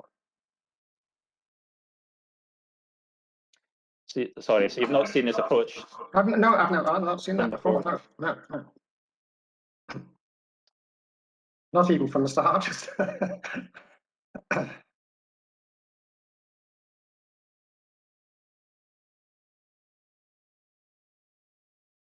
Okay, so the final topic now is just issues arising from Little 3 and CUC 12, and then looking at CUC 12. So I think we did touch on the other day on a couple of elements of this, but I believe much of that note is in respect of quantitative deficiency issues. Would you be able to just take us through those and clarify that? Yes. It was really just to, so from the council side, we could follow the update of the acceptance of 2019 NRS population data. So just going through Mr. Hargis's retail assessment CD3, so we look at table 2.1. It provided a population figure of 21,446 in 2019 and an expenditure per capita of 2,222, which equals 47.65 million. And that also appears in his table 4.1a on page 35. Then we move on with the council, with the updated figures applied to that. The updated population from the 2019 mid-year estimates by data zone in Little 3 is 22,701. applying the expenditure per capita of 2,222 again, the catchment total is now 50.44 million in 2019. And this updates tables 2.1 and 4.1a in the CD3. I'll go on. Updating table 4.1a for 2019, the catchment expenditure is now 50.44 million, and the turnover is 55.6 million, which confirms that there is no quantitative deficiency in 2019 because the expenditure is less than the turnover. So we now look ahead to 2028 from 2019. The document CEC4 identifies housing sites amounting to 1,308 units from 2018 to 28. In the council's hearing statement, a household size of 2 was assumed, with an expenditure per capita of 2,200, which amounts to a potential additional expenditure of 5.7 million in the HS para 5.32, the hearing statement paragraph. The 2019 housing audit shows there were 226 completions in 2018. So the potential additional expenditure from 2019 to 28 from this completion of these housing sites, if they are completed, would be 4.8 million. So on the basis of that, the catchment expenditure could be 55.2 million by 2028. That is 50.44 plus 4.8. This is still marginally less than the turnover of 55.6 million in table 4.1a in CD3. So there'll be no quantitative retail deficiency even by 2028.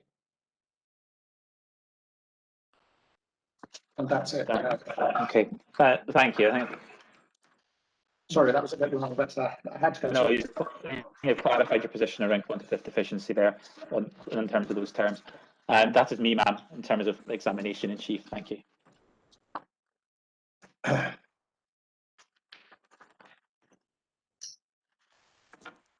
Thank you, Mr. Armstrong.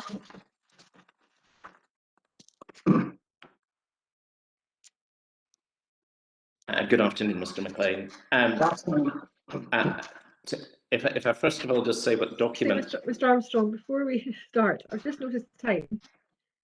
Now, I'm happy to carry on today. If parties are happy to continue today, I don't know how long your cross-examination is likely to take. I'm happy to continue if you think we'll get things finished today, but it depends how everyone else is fixed. Ma'am, I'm certainly happy to go on. I would have thought I will be under an hour. So if people are happy to stay a little bit later, I'm happy to press on. Obviously, I appreciate that Mr. McLean is going to be giving the evidence, how it suits him, but I would estimate under an hour. Mr. McLean, are you happy to continue? I'm happy to continue and run a bit later today. Yes, I'll carry on. Okay, Mr. Armstrong. Obliged. And Mr. McLean, I think because of the, I think it's your microphone, there is quite a bit of sort of comeback. I'll try and try. If we could try and do that, I appreciate that adds to the time taken up, and I will try and ask longer questions and put them more in the form of propositions, so as we can have a sort of, rather than a quick backwards and forwards and spending a lot of time muting and unmuting. I'll give you an opportunity to come back on the point, and that's hopefully will save time for everyone waiting for us to mute and unmute. As far as the documents that I'm planning to refer to, if you could have to hand CD25, the Edinburgh Commercial Needs Study, and CD24, the Town Centre and Retail Methodologies Study.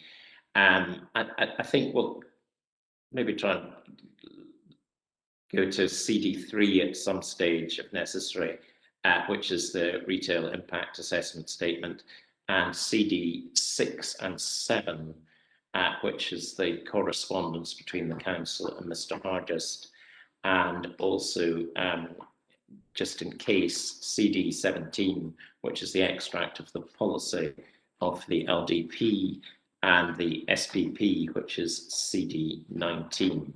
So that's CD 25, CD 24, CD 3, CD 6, 7, 17, and 19.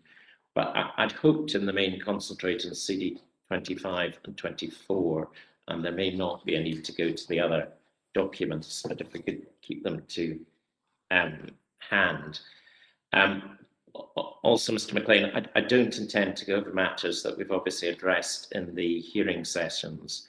The reporter has the council and the appellant's evidence on these matters, so I'm going to attempt to avoid going back over these matters. And obviously, we've got your position as set out in your recognition, and we've got Mr. Hargest's position as set out in his. And so I'm not going to go through every single point in relation to these statements. And finally, as an introduction, my order is we're going to start with the ECNS CD 2025, and then go on to the CD 24, and then matters that haven't been covered in these will come third. Okay, so if we start with CD 25, now this afternoon you helpfully, in response to Mr. Nelson, said that this was to inform the emerging city plan. That's the purpose of this document. You put this in context in your recognition as well at paragraph 2.1 of your recognition. It's to provide evidence to inform the emerging city plan 2030, and we understand that plan's going to, the finalised draft of that, the finalised plan will be published later this year, and we'll only know then, I suppose, the extent to which the conclusions and evidence in the ECNS are taken on board in that draft. But then I suppose we've got the whole examination process, and then the final adoption. I think the proposal for adoption is later in 2022. So it's an input, would you agree, in relation to that process? Yes, that's right, Mr. Armstrong. Yes. And I suppose we can get an indication of what that input is as far as CD 25 is concerned in section 10, which are the conclusions of the study. And in short, the recommendations or the conclusions aren't proposing any major changes, are they, to the approach which is set out in the current LDP? There's no suggestions from this study that there should be a radical alteration in relation to the strategy of the council or the policy framework which we have currently in relation to the RET policies. I'm not particularly aware of that, although I'm not involved with policy making. But it was really done to update what they had before, which was a very old study. It's from 2005. So that's really the reason why they needed it for this, to look to the future. Yes, but as far as the conclusions of the CD 25 are concerned, they're not suggesting, or you wouldn't take from them, would you, that there's going to be any radical policy alteration or strategy change for the council? That's correct, yes.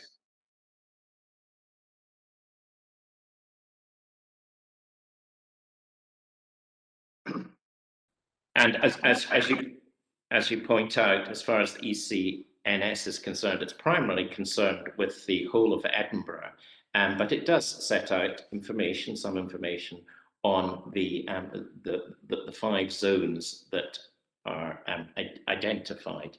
And obviously, well, let's look at that in a little bit more detail and consider these zones.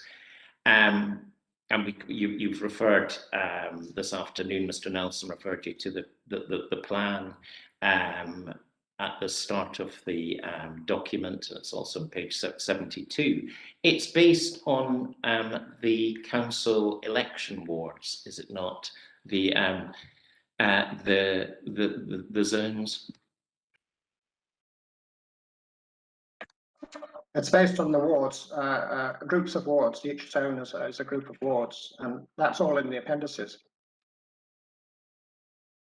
And as for example, as far as the East ward is concerned, East zone is concerned, that is Ward 14, Ward 17 of the council wards. But it's not based on or community-based or centre-based, is it? It's based on administrative boundaries. Ward. That's correct, yes. It's based on the wards and then grouped into these zones.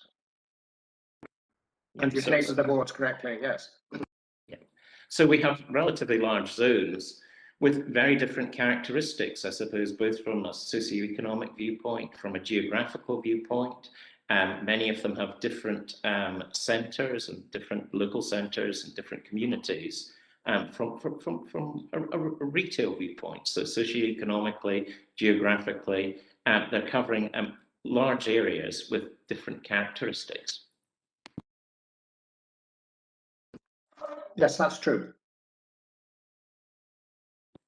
And as far as zones, well, we can see that from as far as zone 3 is concerned, you've got wards contrasting from Duddingston to Restalrig, inner city to suburb, socioeconomic differences between the two. We've got in the zone 3, the Asda at the Jewel, we've got Morrison's, we've got Sainsbury's, all within that large area, haven't we?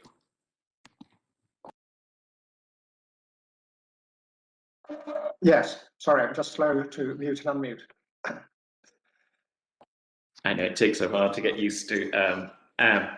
And as you rightly set out in your recognition and in your comments to Mr. Nelson today, the zones are not retail catchment areas.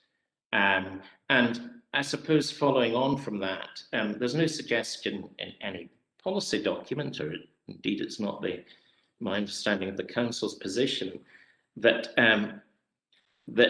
these zones should be used as retail catchment areas for proposals. No, the zones are, if you like, well, they were study areas, if you like. So they weren't, catchment areas. They do have, they are quite well related actually to the flows of expenditure, because if you look at table 6.3 on page 31, broadly it's not surprising because of east, west, north and south. So it does show that within each one, say zone 2 is 74% do their own shopping there, and zone 3 76%, zone 4 78%, but they're not, you're right, I mean they're not catchment areas.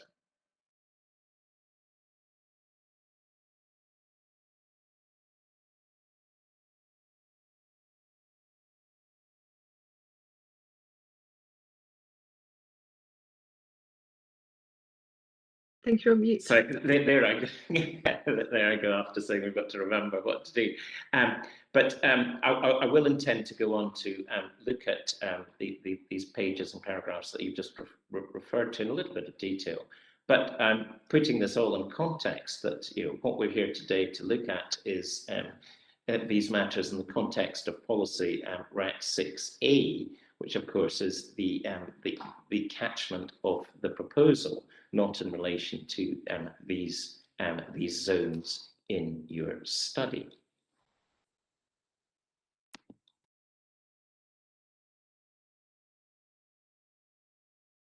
Yes, sorry, I didn't know that was a question, but it's not to do with the zones, but the catchment area in question is within a zone. In fact, it borders another one slightly as well. Yeah. Well, yes, to be exact, it isn't within one zone. It's actually in two zones. The catchment area, and we'll come on to look at that in a moment. But if we perhaps look at this first of all in the context, I think that partly in reply to my question a minute or so ago. You set out in paragraph 2.2 of your recognition in the last sentence of that document that the appeal site is in Zone 3 East. Although the zones are not catchment areas, 76% of residents in Zone 3 did their convenience shopping there. Well, with respect, that's got to be seen in the context of a number of factors, that does it not? I mean, I suppose the first one, if we deal with, is well, you appear to suggest that Zones 3 is almost in some way self-contained in relation to convenience shopping. Is that what you're suggesting there?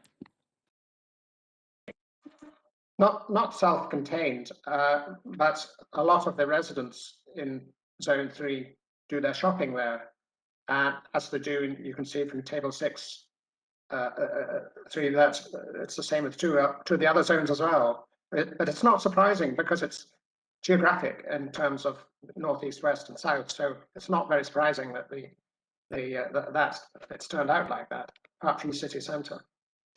Well, it's not surprising because it's such a big area, that zone as well, isn't it? But let's look at it in the context of your 76%, first of all. And that's got to firstly be seen in the context of the questions asked. And Mr. Nelson asked you some questions on that. And we can see the questions that are asked on pages page 67.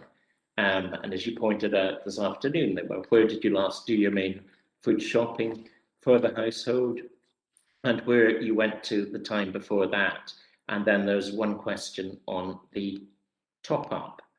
But there was no question about the frequency of shopping or the amount you spent, or indeed where did you go the time before that for your top up shopping. So you're 76%, and what on the face of it you put across as a certainty in that 2.2 that 76% of residents in Zones 3 did their convenience shopping there, has to be seen first of all in the context of the questions asked, does it not? Yes, it does, but if you look at the appendix with all the questions in, it also asks how often do you go and things like that. So it's quite a sophisticated questionnaire. That's the appendix on page 67. 67, yeah. Yeah, appendix 1, yeah. Those are the names. Questions. And it's also got to be seen, though, in the context of that. We can see that 100 people, I think, were asked in relation to one of the wards, and 100 people in relation to the other ward. And I suppose the footnote on page 73 sets out that 100 essentially is the sort of bare minimum number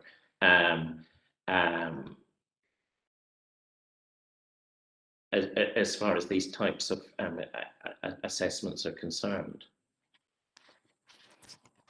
Yes, I would agree with that. You wouldn't really. 100 still produces a reasonable result, but you don't really want to go below 100.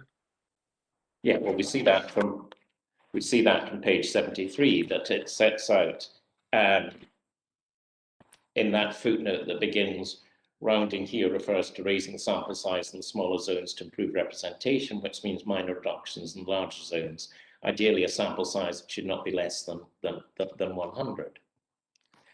And I suppose just on that point also in relation to the 100 and 100 from the two wards, we have no information in this document of, apart from on that page, of the results in relation to the split between Ward 14 and 17, do we? Well, there are background papers, but we never used them, so they don't count, if you like. And we didn't use those for the study. We just concentrated on the zones. Yeah. And I suppose again, it depends a lot on where you common sense here. I suppose it depends a lot on where you live in relation to in that zone, whether you're likely to shop there or not. It obviously will change if you're on the towards the border of the zone, and if there's a centre just over the border, you're probably likely to go and shop there. So that 76 is also 76% has also got to be seen in that context, and that's the context of the questions asked, but also in the context of that's across a large area rather than considering it in smaller detail or the detail in relation to specific parts of the that area. Yes, in fact, I'd ask you to look at figure 6.1, Mr. Armstrong, which sort of graph showing where the most popular stores are in the zones, and you can see the ones for zone 3 there. Shows Asda and Morrison's were way ahead of the others. And as I think it was mentioned a couple of days ago, it does pick up the Sainsbury's as well as the Aldi. These are the most popular ones from the survey results. And I suppose that zone 3 figures and figure 6.1 just highlights the point that we were discussing earlier about how this is a large area with lots of different stores in different places. We've got the Jewel mentioned there, and we've got Morrison's mentioned there. Yes, yes, that's fine. Mm-hmm. And it can be seen in tables 6.10 as well.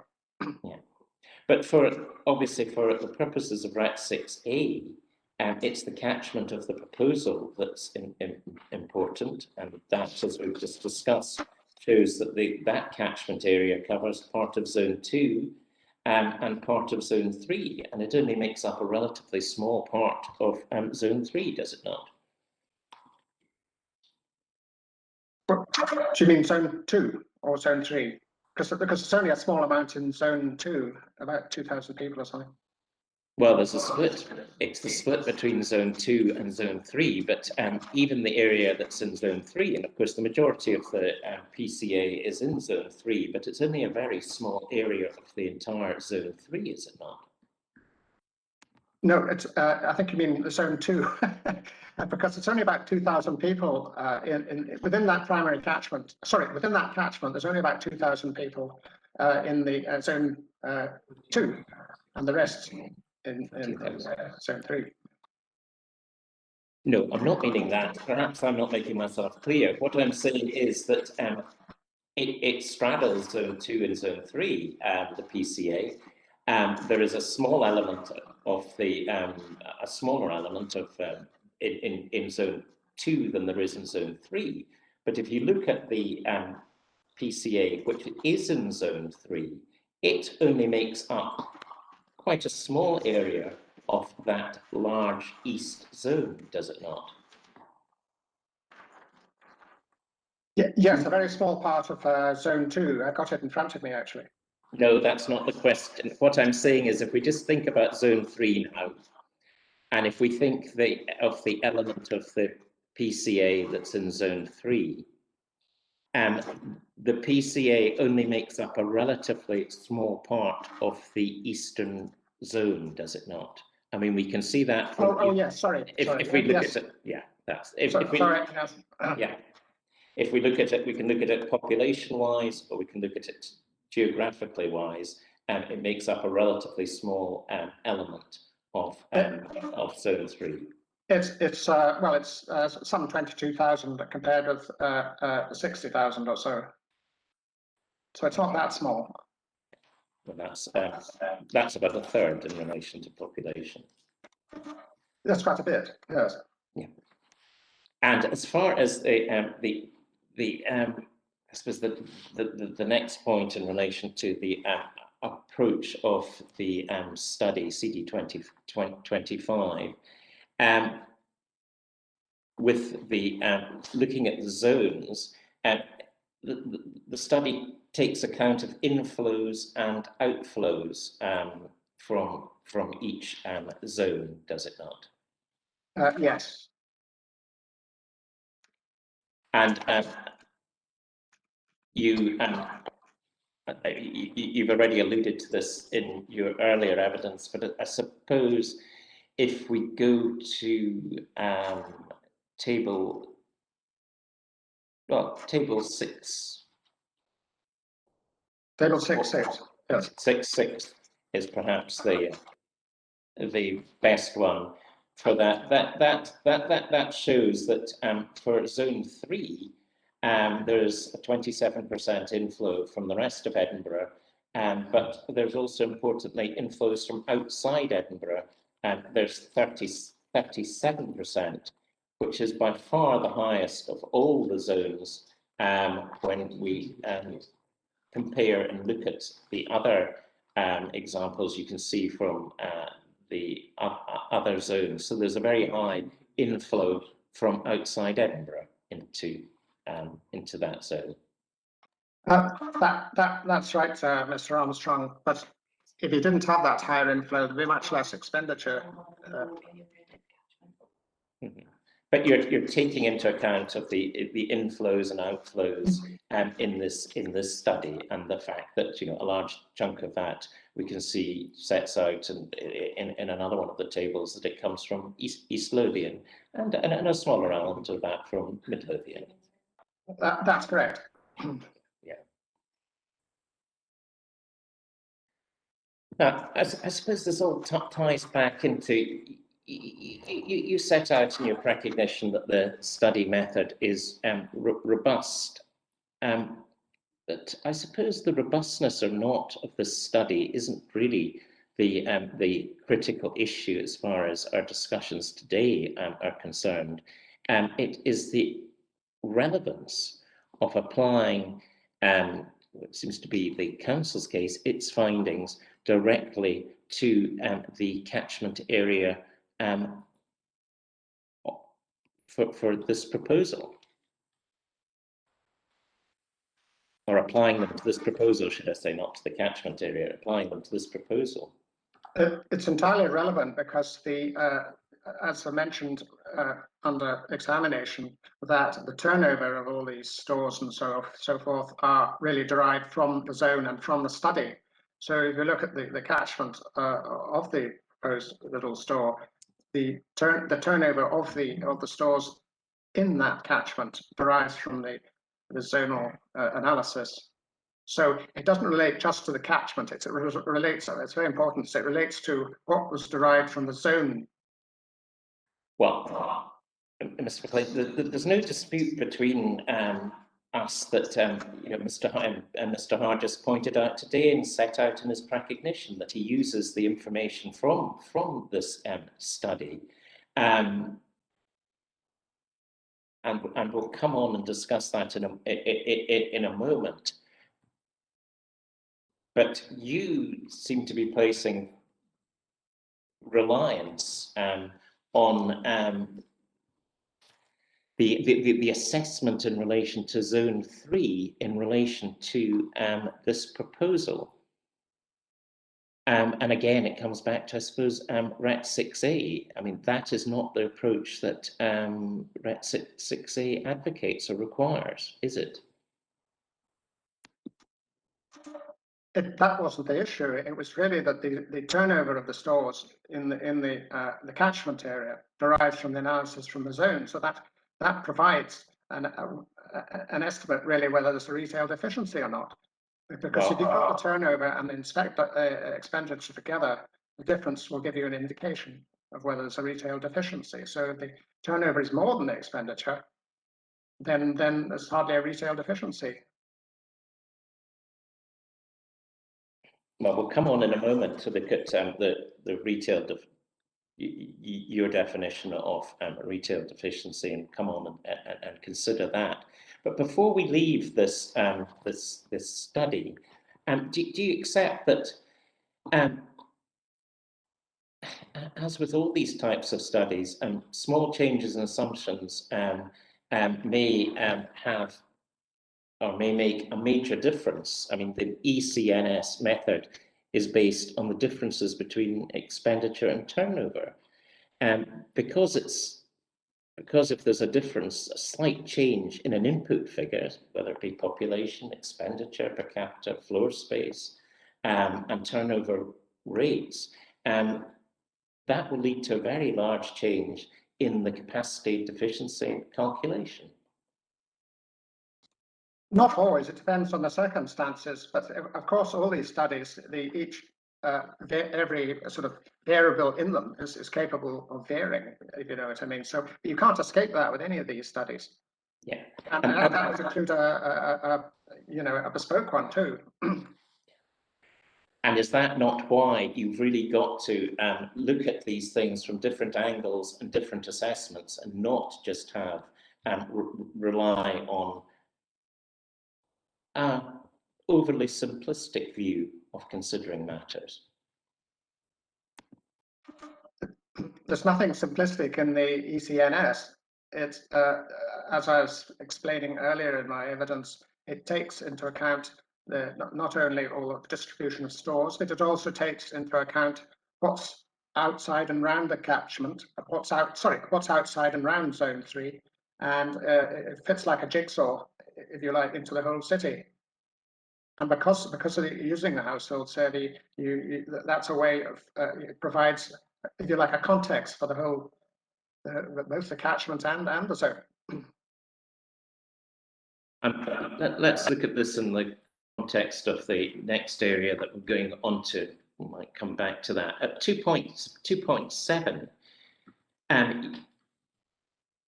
you refer to spare retail expenditure capacity.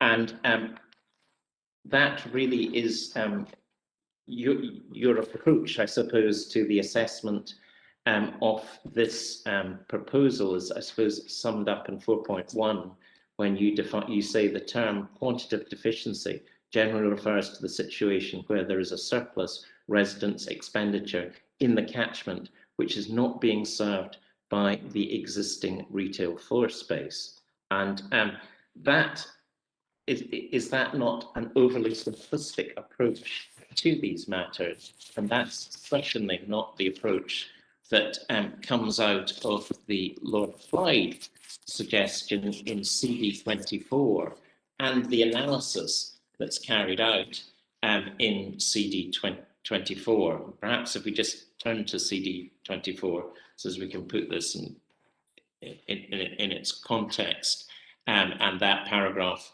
320, which Mr. Hargis referred to earlier today, and the Lord Clyde's quote in the City of Edinburgh decision in relation to need. Lord Clyde concluded that it is the kind of necessity which would, for example, justify the sacrifice of some amenity for the purpose of the development. Now, we're obviously not looking at need here. I've accepted that quantitative deficiency is a concept different from that of need, which could be assessed by trends in consumer expenditure reflected in the turnover of the available shopping facilities, comparing the amount of shopping facilities and the amount of customers in the area, and reference to stores in the area trading at levels which is above what would be expected of them. It is not a simplistic approach, as you appear to be suggesting, is it, in your 4.1 of your recognition? I think my definition is pretty close to Lord Clyde's, because it's. I mentioned earlier that symptoms of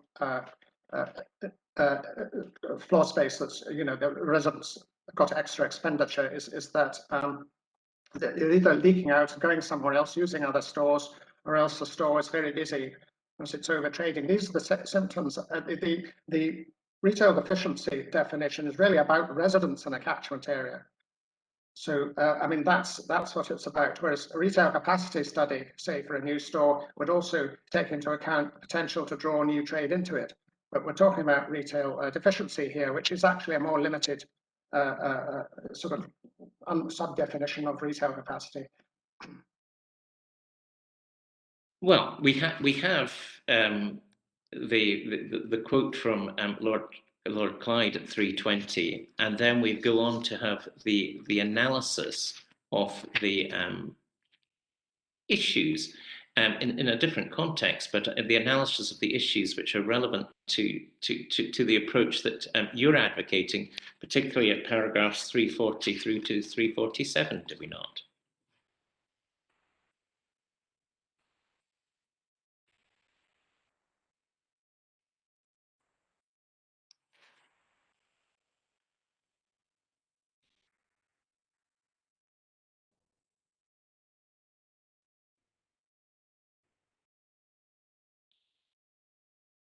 About 347. From 340 through to 347, starting up with the conceptual criticism. You see, what I'm saying, and I suppose it is that the issue between you and Mr. Hargest is that Mr. Hargest is following best practice here. He's carrying out an assessment of the quantitative efficiency, looking at it from a series of different analyses. He's starting with the basic considerations, and we can see that Mr. Hargest went through that earlier today with his going through CD3 at paragraphs 4.3 onwards. But the approach which is commended in through Lord Clyde and through CD25 is to adopt, is it not, the approach that Mr. Hargest has followed here, and to look at matters from different angles. It's not just a simplistic calculation that you appear to be advocating in your evidence. I fully understand Lord Clyde's view, and I think Lord Clyde would be horrified by Mr. Hargest's arguments. That's not what Lord Clyde meant. The whole approach that Lord Clyde is suggesting, and which is adopted in CD3 and has been adopted by Mr. Hargest, is to consider a series of methods for assessing the quantitative deficiency, looking at it from different angles. That is exactly what Lord Clyde sets out, and that is exactly what the analysis that's set out in these pages and paragraphs that I've just referred to recommends, not just a crude comparison between expenditure and turnover. One needs to consider the other factors that are set out there, and indeed other matters. One needs to consider factors including expenditure from the population, where they're shopping, where they come from, where they go. And all these factors need to be taken or considered for an appropriate assessment. Oh, indeed. As I mentioned just a bit earlier, describing the symptoms of a deficiency, which is where shops are overtrading, people are having to travel further, looking for other stores. It descends into a longer list. But for this case, I didn't need to go into all the sub options of what happens.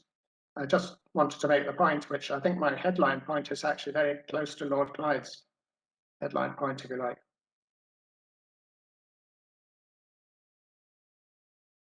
Well, with respect, I don't think your headline point is. Mr. Hargis starts with the basic considerations. You end effectively with that and don't go anywhere from that, as we've seen from Mr. Hargis in CD3. He begins with the basic point at paragraph 4.3. He then goes on to look at excluding 50% of the Morrisons' turnover and Portobello. But we can see from CD7 that he says, well, really, the reality is the probability it will only be about 35% of the turnover would come from the catchment for Morrisons. He's considering all these factors, setting them out in the correct type of analysis that you would expect in relation to these matters. I suppose he could have started off by saying, well, Morrisons is not in the catchment area, and the result of if we went down that road, would you agree, would be that that there would be a very large deficiency here? I think Mr. Hargis's arguments are totally confused, especially if you've got a resale assessment with all the tables showing that it's in the catchment and a catchment boundary which doesn't match it. I mean, it's all confused. I don't buy any of that. Well, I'm not wanting to go over the discussion we had on Tuesday in relation to the catchment area, but on the basis that Morrisons is outside the catchment area, Mr. Hargis could have started with the assumption of not taking into account any of the Morrisons' turnover in his analysis. And what would be the result of that, Mr. McLean? Well, I consider it to be within the catchment, so that's up to Mr. Hargis. Can I just butt in here? I was going to ask a very similar question to that, because I'd like to understand, regardless of what the rights and wrongs of the catchment are and your own personal views on the catchment, if the catchment did not include Morrisons, which it doesn't do, and I understand your position is that it should include Morrisons because of the tables in the retail impact assessment, but if we accept the fact it doesn't include Morrisons, how would you have treated Morrisons in the context of looking at deficiency? I would say that the people can still go to it, like this was brought up before, from all around earlier in my evidence. So, as you say, the customers would still go to Morrisons, whether regardless of the boundary. So it is the biggest, by far the biggest store serving catchment. So if you're considering it outside the catchment, it would still serve them, if that helps, ma'am. Because it's not got any further away from the people of the catchment. I can get that, but look at the analysis you've done of looking at expenditure. If Morrisons is not in the expenditure turnover, if Morrisons is not in the catchment, you wouldn't have any regard to Morrisons at all, would you? Is that fair? If you take how you've assessed it that one step further and accept the fact Morrisons is not in the catchment? Well, in terms of public behaviour, they would still go to Morrisons, but what it does have implications. I know. I'm not worried about public behaviour because I get all that. I get that people may shop at Morrisons regardless of where this catchment area line is. I get that people may go to Morrisons. It may be 50%, it may be 30%. People will go to Morrisons. But what I'm just saying, if you take the calculation you've used and extrapolate that to a situation where Morrisons is not in the catchment, would you include Morrisons turnover and everything else within that calculation, or would Morrisons be out 100% and have no bearing on that calculation to look at retail deficiency? If Morrisons was outside the catchment, it immediately raises the argument for a resale deficiency because there would be leakage.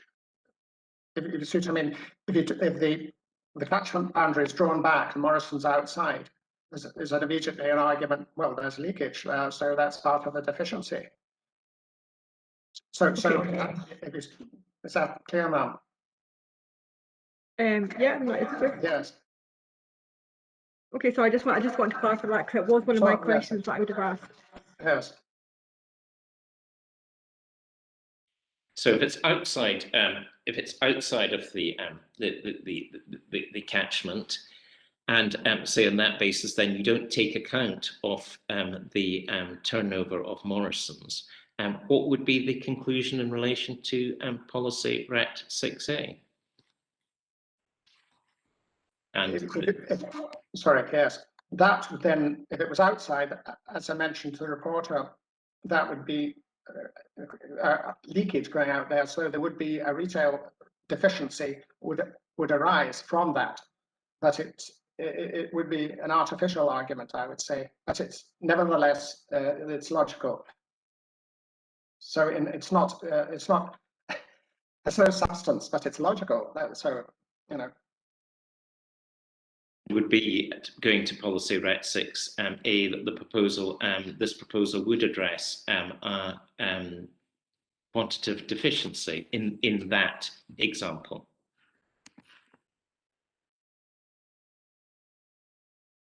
If Morrison's was assumed to be outside the catchment, it would then change the tables so that in other words, the expenditure in the catchment would be then more than the turnover in the catchment.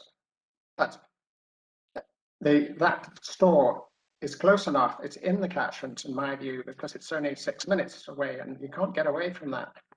Well, isn't that then why it is so reasonable of Mr. Hargest to then apply 50% of, bearing in mind the size of the turnover of Morrison's,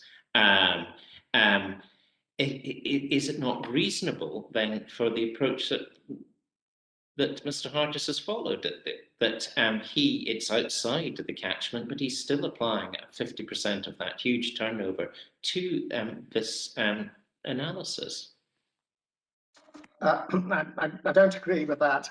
It's completely eccentric.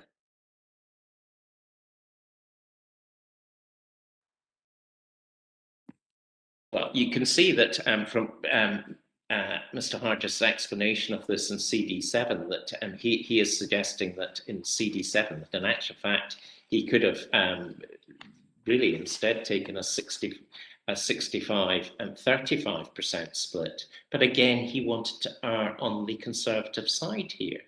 Now that is a perfectly reasonable approach to adopt, is it not? Not in this case. It's actually just nonsense.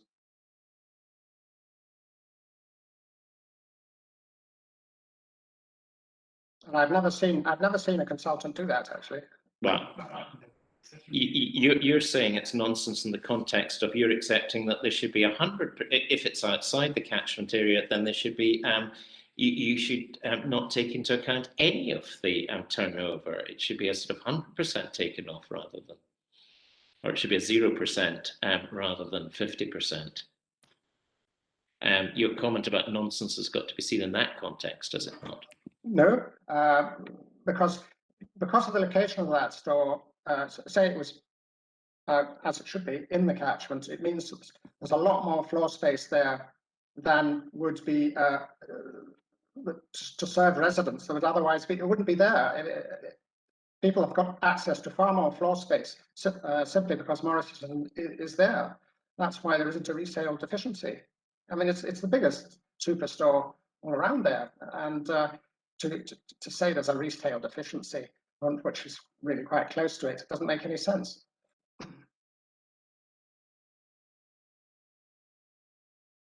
Sorry, can I just clarify the point? If I'm happy with the catchment area, excluding Morrison's, and if we accept that that's what the catchment area is, and if you accept that's what the catchment area is, and I know you don't, so but I don't need to go over that evidence, I know what your position is on that. If you were carrying out this assessment of whether there was a retail deficiency, would you have taken account of Morrison's, or would you not have taken account of Morrison's? If Morrison's was taken as being outside, you still have to take account of it, but it does raise, it would immediately raise an issue where you could say for residents of the catchment, which is the smaller catchment now, that a retail deficiency would arise, but that clearly doesn't really make sense, but that would be the logic of it. So That's yes. So it's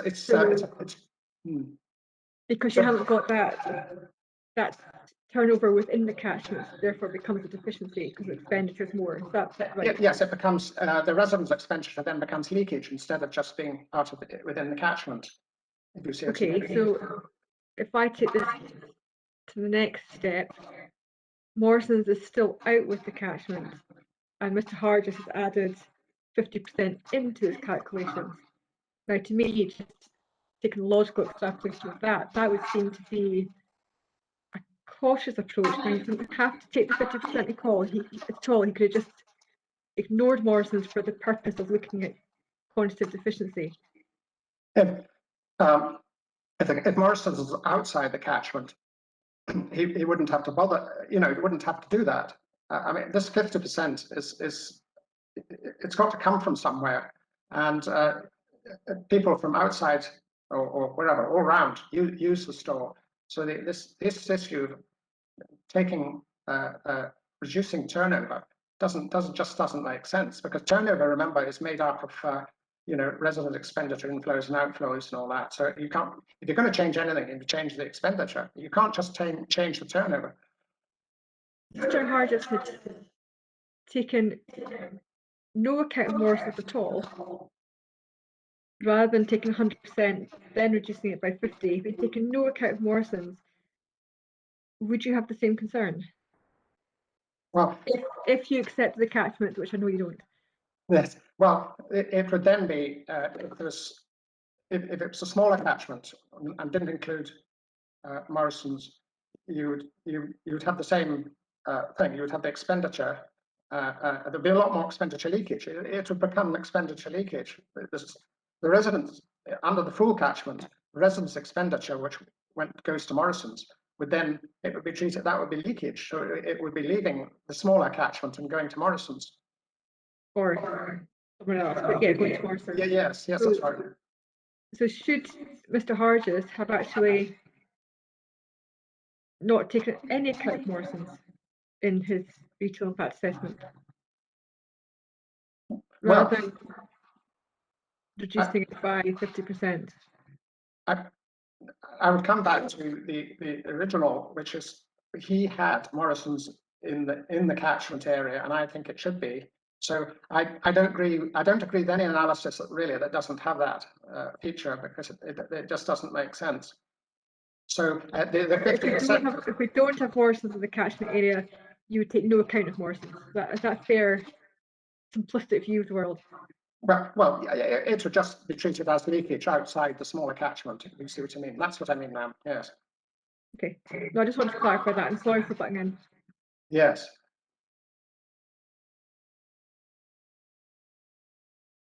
Oh, right. Yes.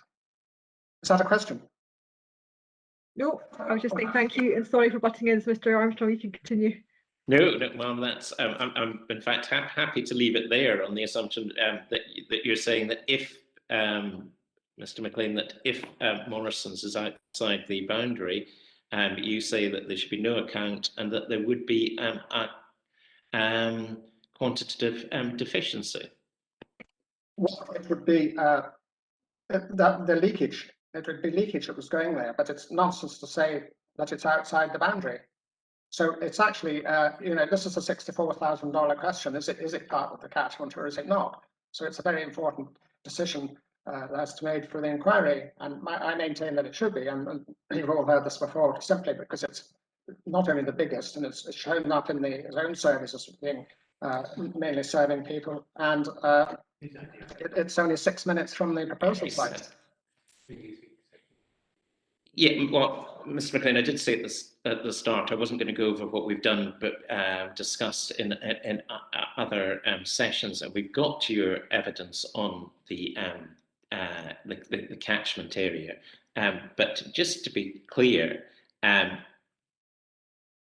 leakage is equivalent to there being a quantity deficiency, is it not? You're accepting that in this, okay, hypothetically for you then, that if you looked at this in a different way and you thought that that Morrison's was not within this catchment area, and you looked at these figures and you've talked about there being leakage, that's in your calculation, that would be, in your purest way of looking at these things, that would be a quantitative deficiency, and that would mean that the RET 6A criteria is met. It would mean if it was not in the catchment area, it would mean that it would be leakage, and therefore within the catchment area, the residents' expenditure would become greater than the turnover of the stores in that smaller catchment area. Which means that RET 6A, as far as the quantitative issue would be met.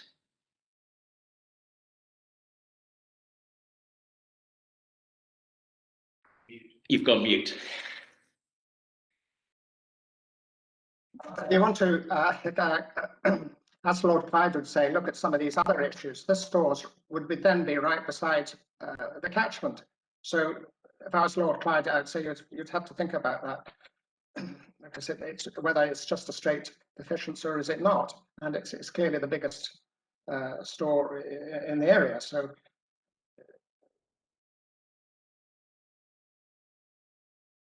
So then you might start thinking about applying the 50% and adopting the approach that Mr. Hargis has followed. No, I'm afraid not. Sorry. Thank you very much.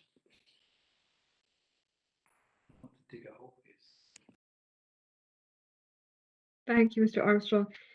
If you just give me a couple of minutes, I think I've still got maybe 2 or 3 questions I'd just like to ask, but I'm just going through my list and scoring off the ones that you've dealt with already, which are quite a few. So give me just a couple of seconds.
Okay, Mr. McQueen, I do have just a couple more questions. Mr. Hargis and his evidence, I can't remember, it was his exam, I think it was his cross-examination, I think. He went to table 4.5 of CD3. And for my benefit, to make sure I was understanding it, he took me through how you get A, B, and C based on what's in the ECNS.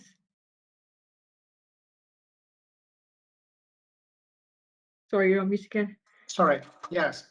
So Yeah. that's CD3 at page 46.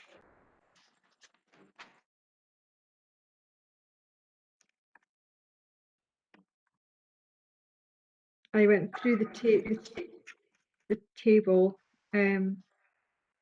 using the figures from the ECNS. Yeah. Well, for getting that amount right, but slow. Oh, okay. No, don't worry. Yes. I've got there. Yes, this is the yes, ma'am, I'm ready. Yes. Okay, I'm certainly not ready now. Just put my paper to one side. Here we go. Right, so he took us through that table, and I asked him to explain it by going back to the ECNS to make sure I understood where all the figures came from. Now, first of all, don't councillors or not, but I just wondered if the council accept that the Craig Miller proposal is no longer on the table, so to speak. So there's therefore C for planning commitment would now be 0, as is shown in table 4.5b. Now maybe you can't answer that, to be fair, because you're not the council, but I just wondered if you did know if that was accepted by the council. I think I think there's still a bit of retail left, but it's nothing like that. So it's not, it wouldn't be significant. That's what I understand from the council colleagues. So it is mostly other development here. Okay, so that's helpful. So if we can just assume it's 0, if it's not going to be a significant amount, we can assume it's 0. Did you accept the figures, Mr. Hargis, and his explanation of this as to how he would then get a capacity of 11.6 million for the whole of Zone 3 and therefore a quantitative deficiency? You mean assuming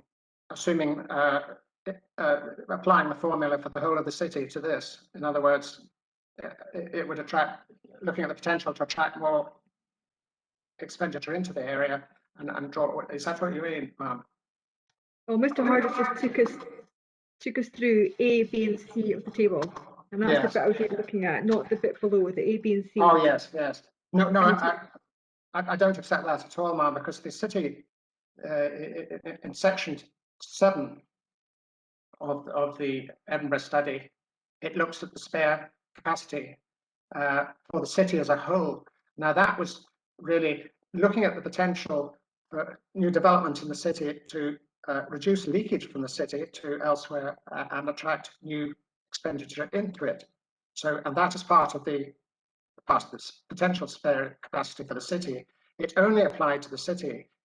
It cannot be used to apply to the zones, because if you did that for the zones, you would then say rob one zone to pay another one, if you know what I mean. So it's not part of the capacity. So it only applied, the potential to get more expenditure in or reduce expenditure out was only applied to the city, because it's a strategic document, and that was really of interest for the plan.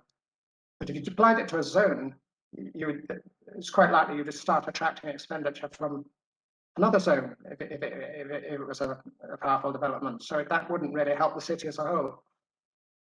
And I can understand that it was done from a city perspective,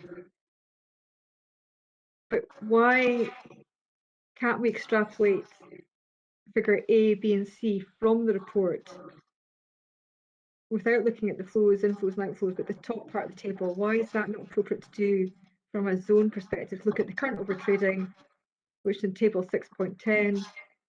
Look at the growth in retained retail expenditure at 6.8, less your planning commitment, which you're saying is nothing just now. Why can't we do that in the context of Zone 3 based on what's in ECNS? Because you can't add those as, because it's a strategic document. It really looked at the ability to attract expenditure from more expenditure into the city and reduce expenditure out. But if you applied it to a zone, that would then affect the other zones as well. So the interests of the council are for the benefit of Edinburgh as a whole. So yes, if you had a big new store or any kind of store, it would also, in real life, would draw from other zones too, if it was a big one or it was near the border or something like that. Yes, that would happen, but that's not what that doesn't assist planning policy really, because it's just robbing Peter to pay Paul, if you know what I mean. I totally understand that. But if you look at it's Mr. Hargis' table 5.4. 5.4, I'll just go down them. Yes. I was on 4.5. Oh no, sorry, it's 4.5. Oh, see, I'll go back again. Right. Right.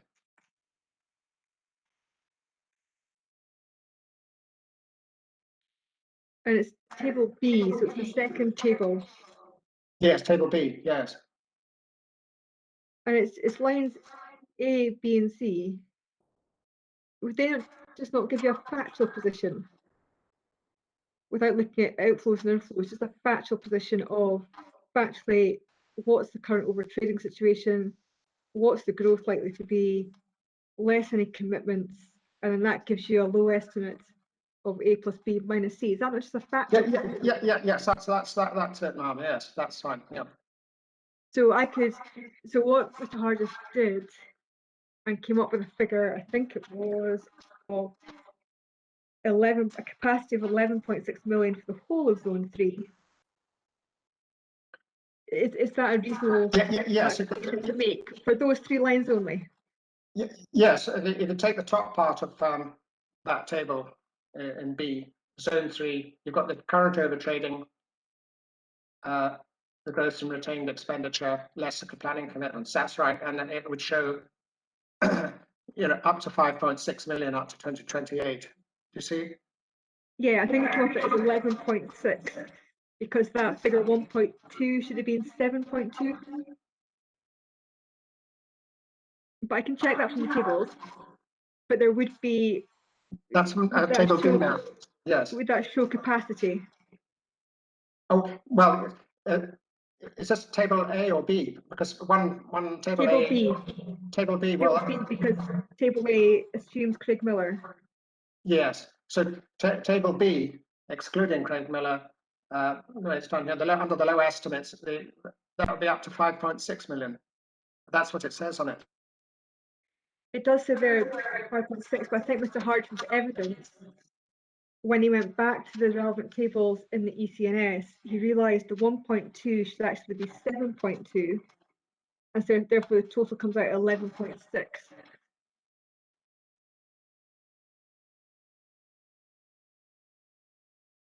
I can't really comment on that now. Sorry, it's not my table. Yes. Okay, no, I can. Sorry, Even if we take the table in at face value, and I've got my notes from what Mr. Hargis said, if we take it at face value, that 5.6 would be capacity. Would you agree with that? Yes, yes.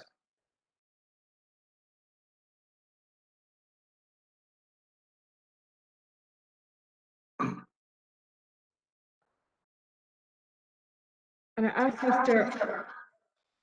Hargis to comment on your paragraphs 4.2 and 4.4. I just wondered if you want to say a bit more about 4.2 and 4.4 it's in your precognition.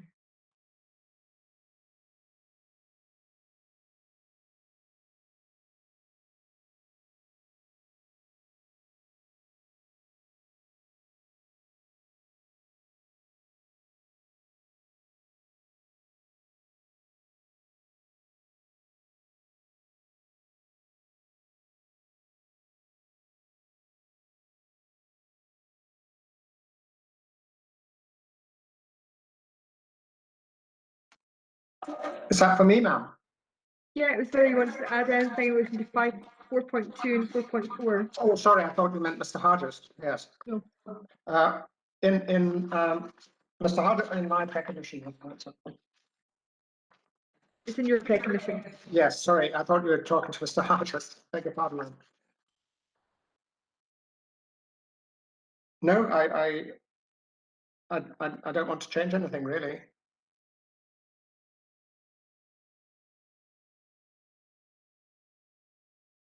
Okay.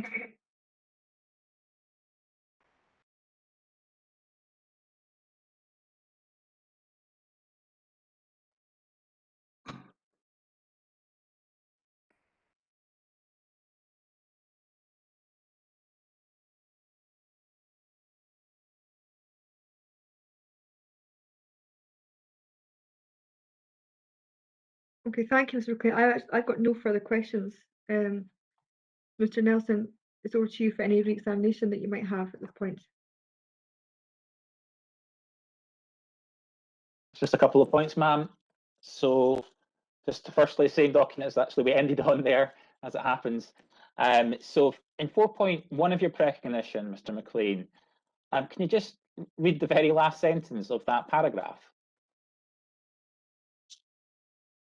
While you're on mute. The last sentence, the definition requires the qualification below.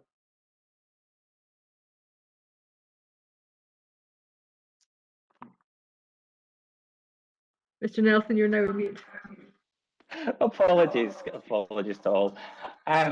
Sorry, just to be clear, in terms of Mr. Armstrong's question on 4.1 earlier, you were never stating that quantitative deficiency was simply surplus around residence expenditure. There's a qualification below that you also refer to. Yes, I refer to it's linked to that qualification 4.2.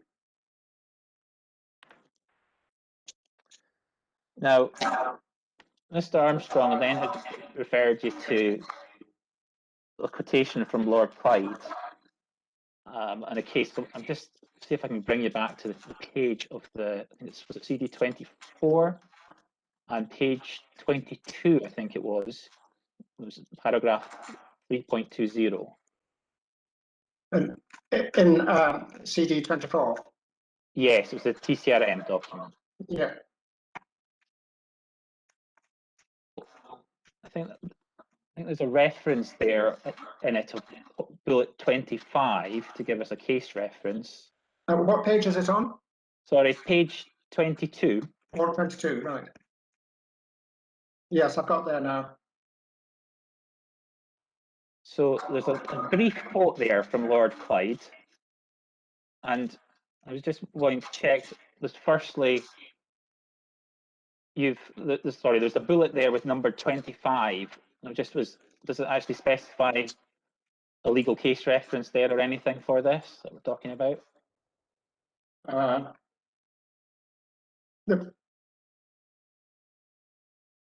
Oh yes, yes. It was. I think it was a case of the barracks actually. Yes.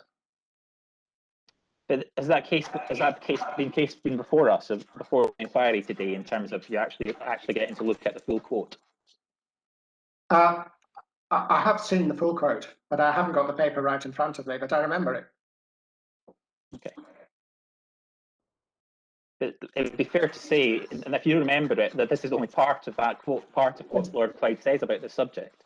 Absolutely, and it was quite clear what he said. Thank you. I think that's all I've got to say, ma'am. Clearly, it's a matter for you if you want the case, but it's clearly just a partial of what has been before us today. Thank you.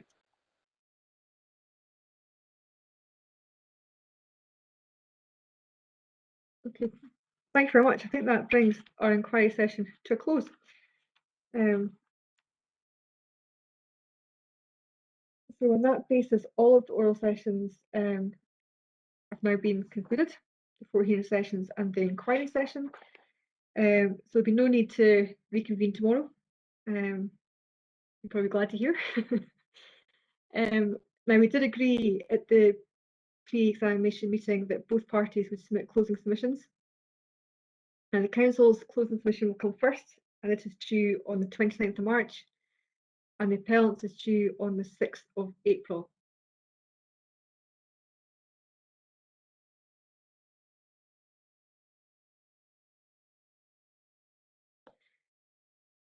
I will have a think about whether I'd like to see that full case, and if I do, I might ask for that to be commented on in the closing submissions.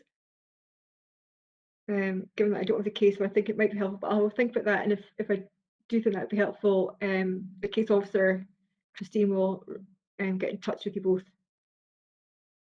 And that might be the neatest way of just picking that up.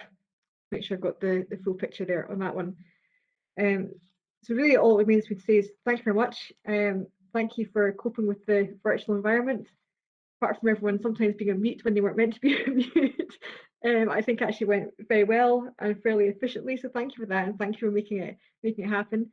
Normally at this point I say safe journeys home, but I think most of us are probably in our homes at the moment. So all I'll say is thank you very much, and I look forward to seeing your closing submissions in due course. Thank you very much, ma'am. Thank you. Thank you.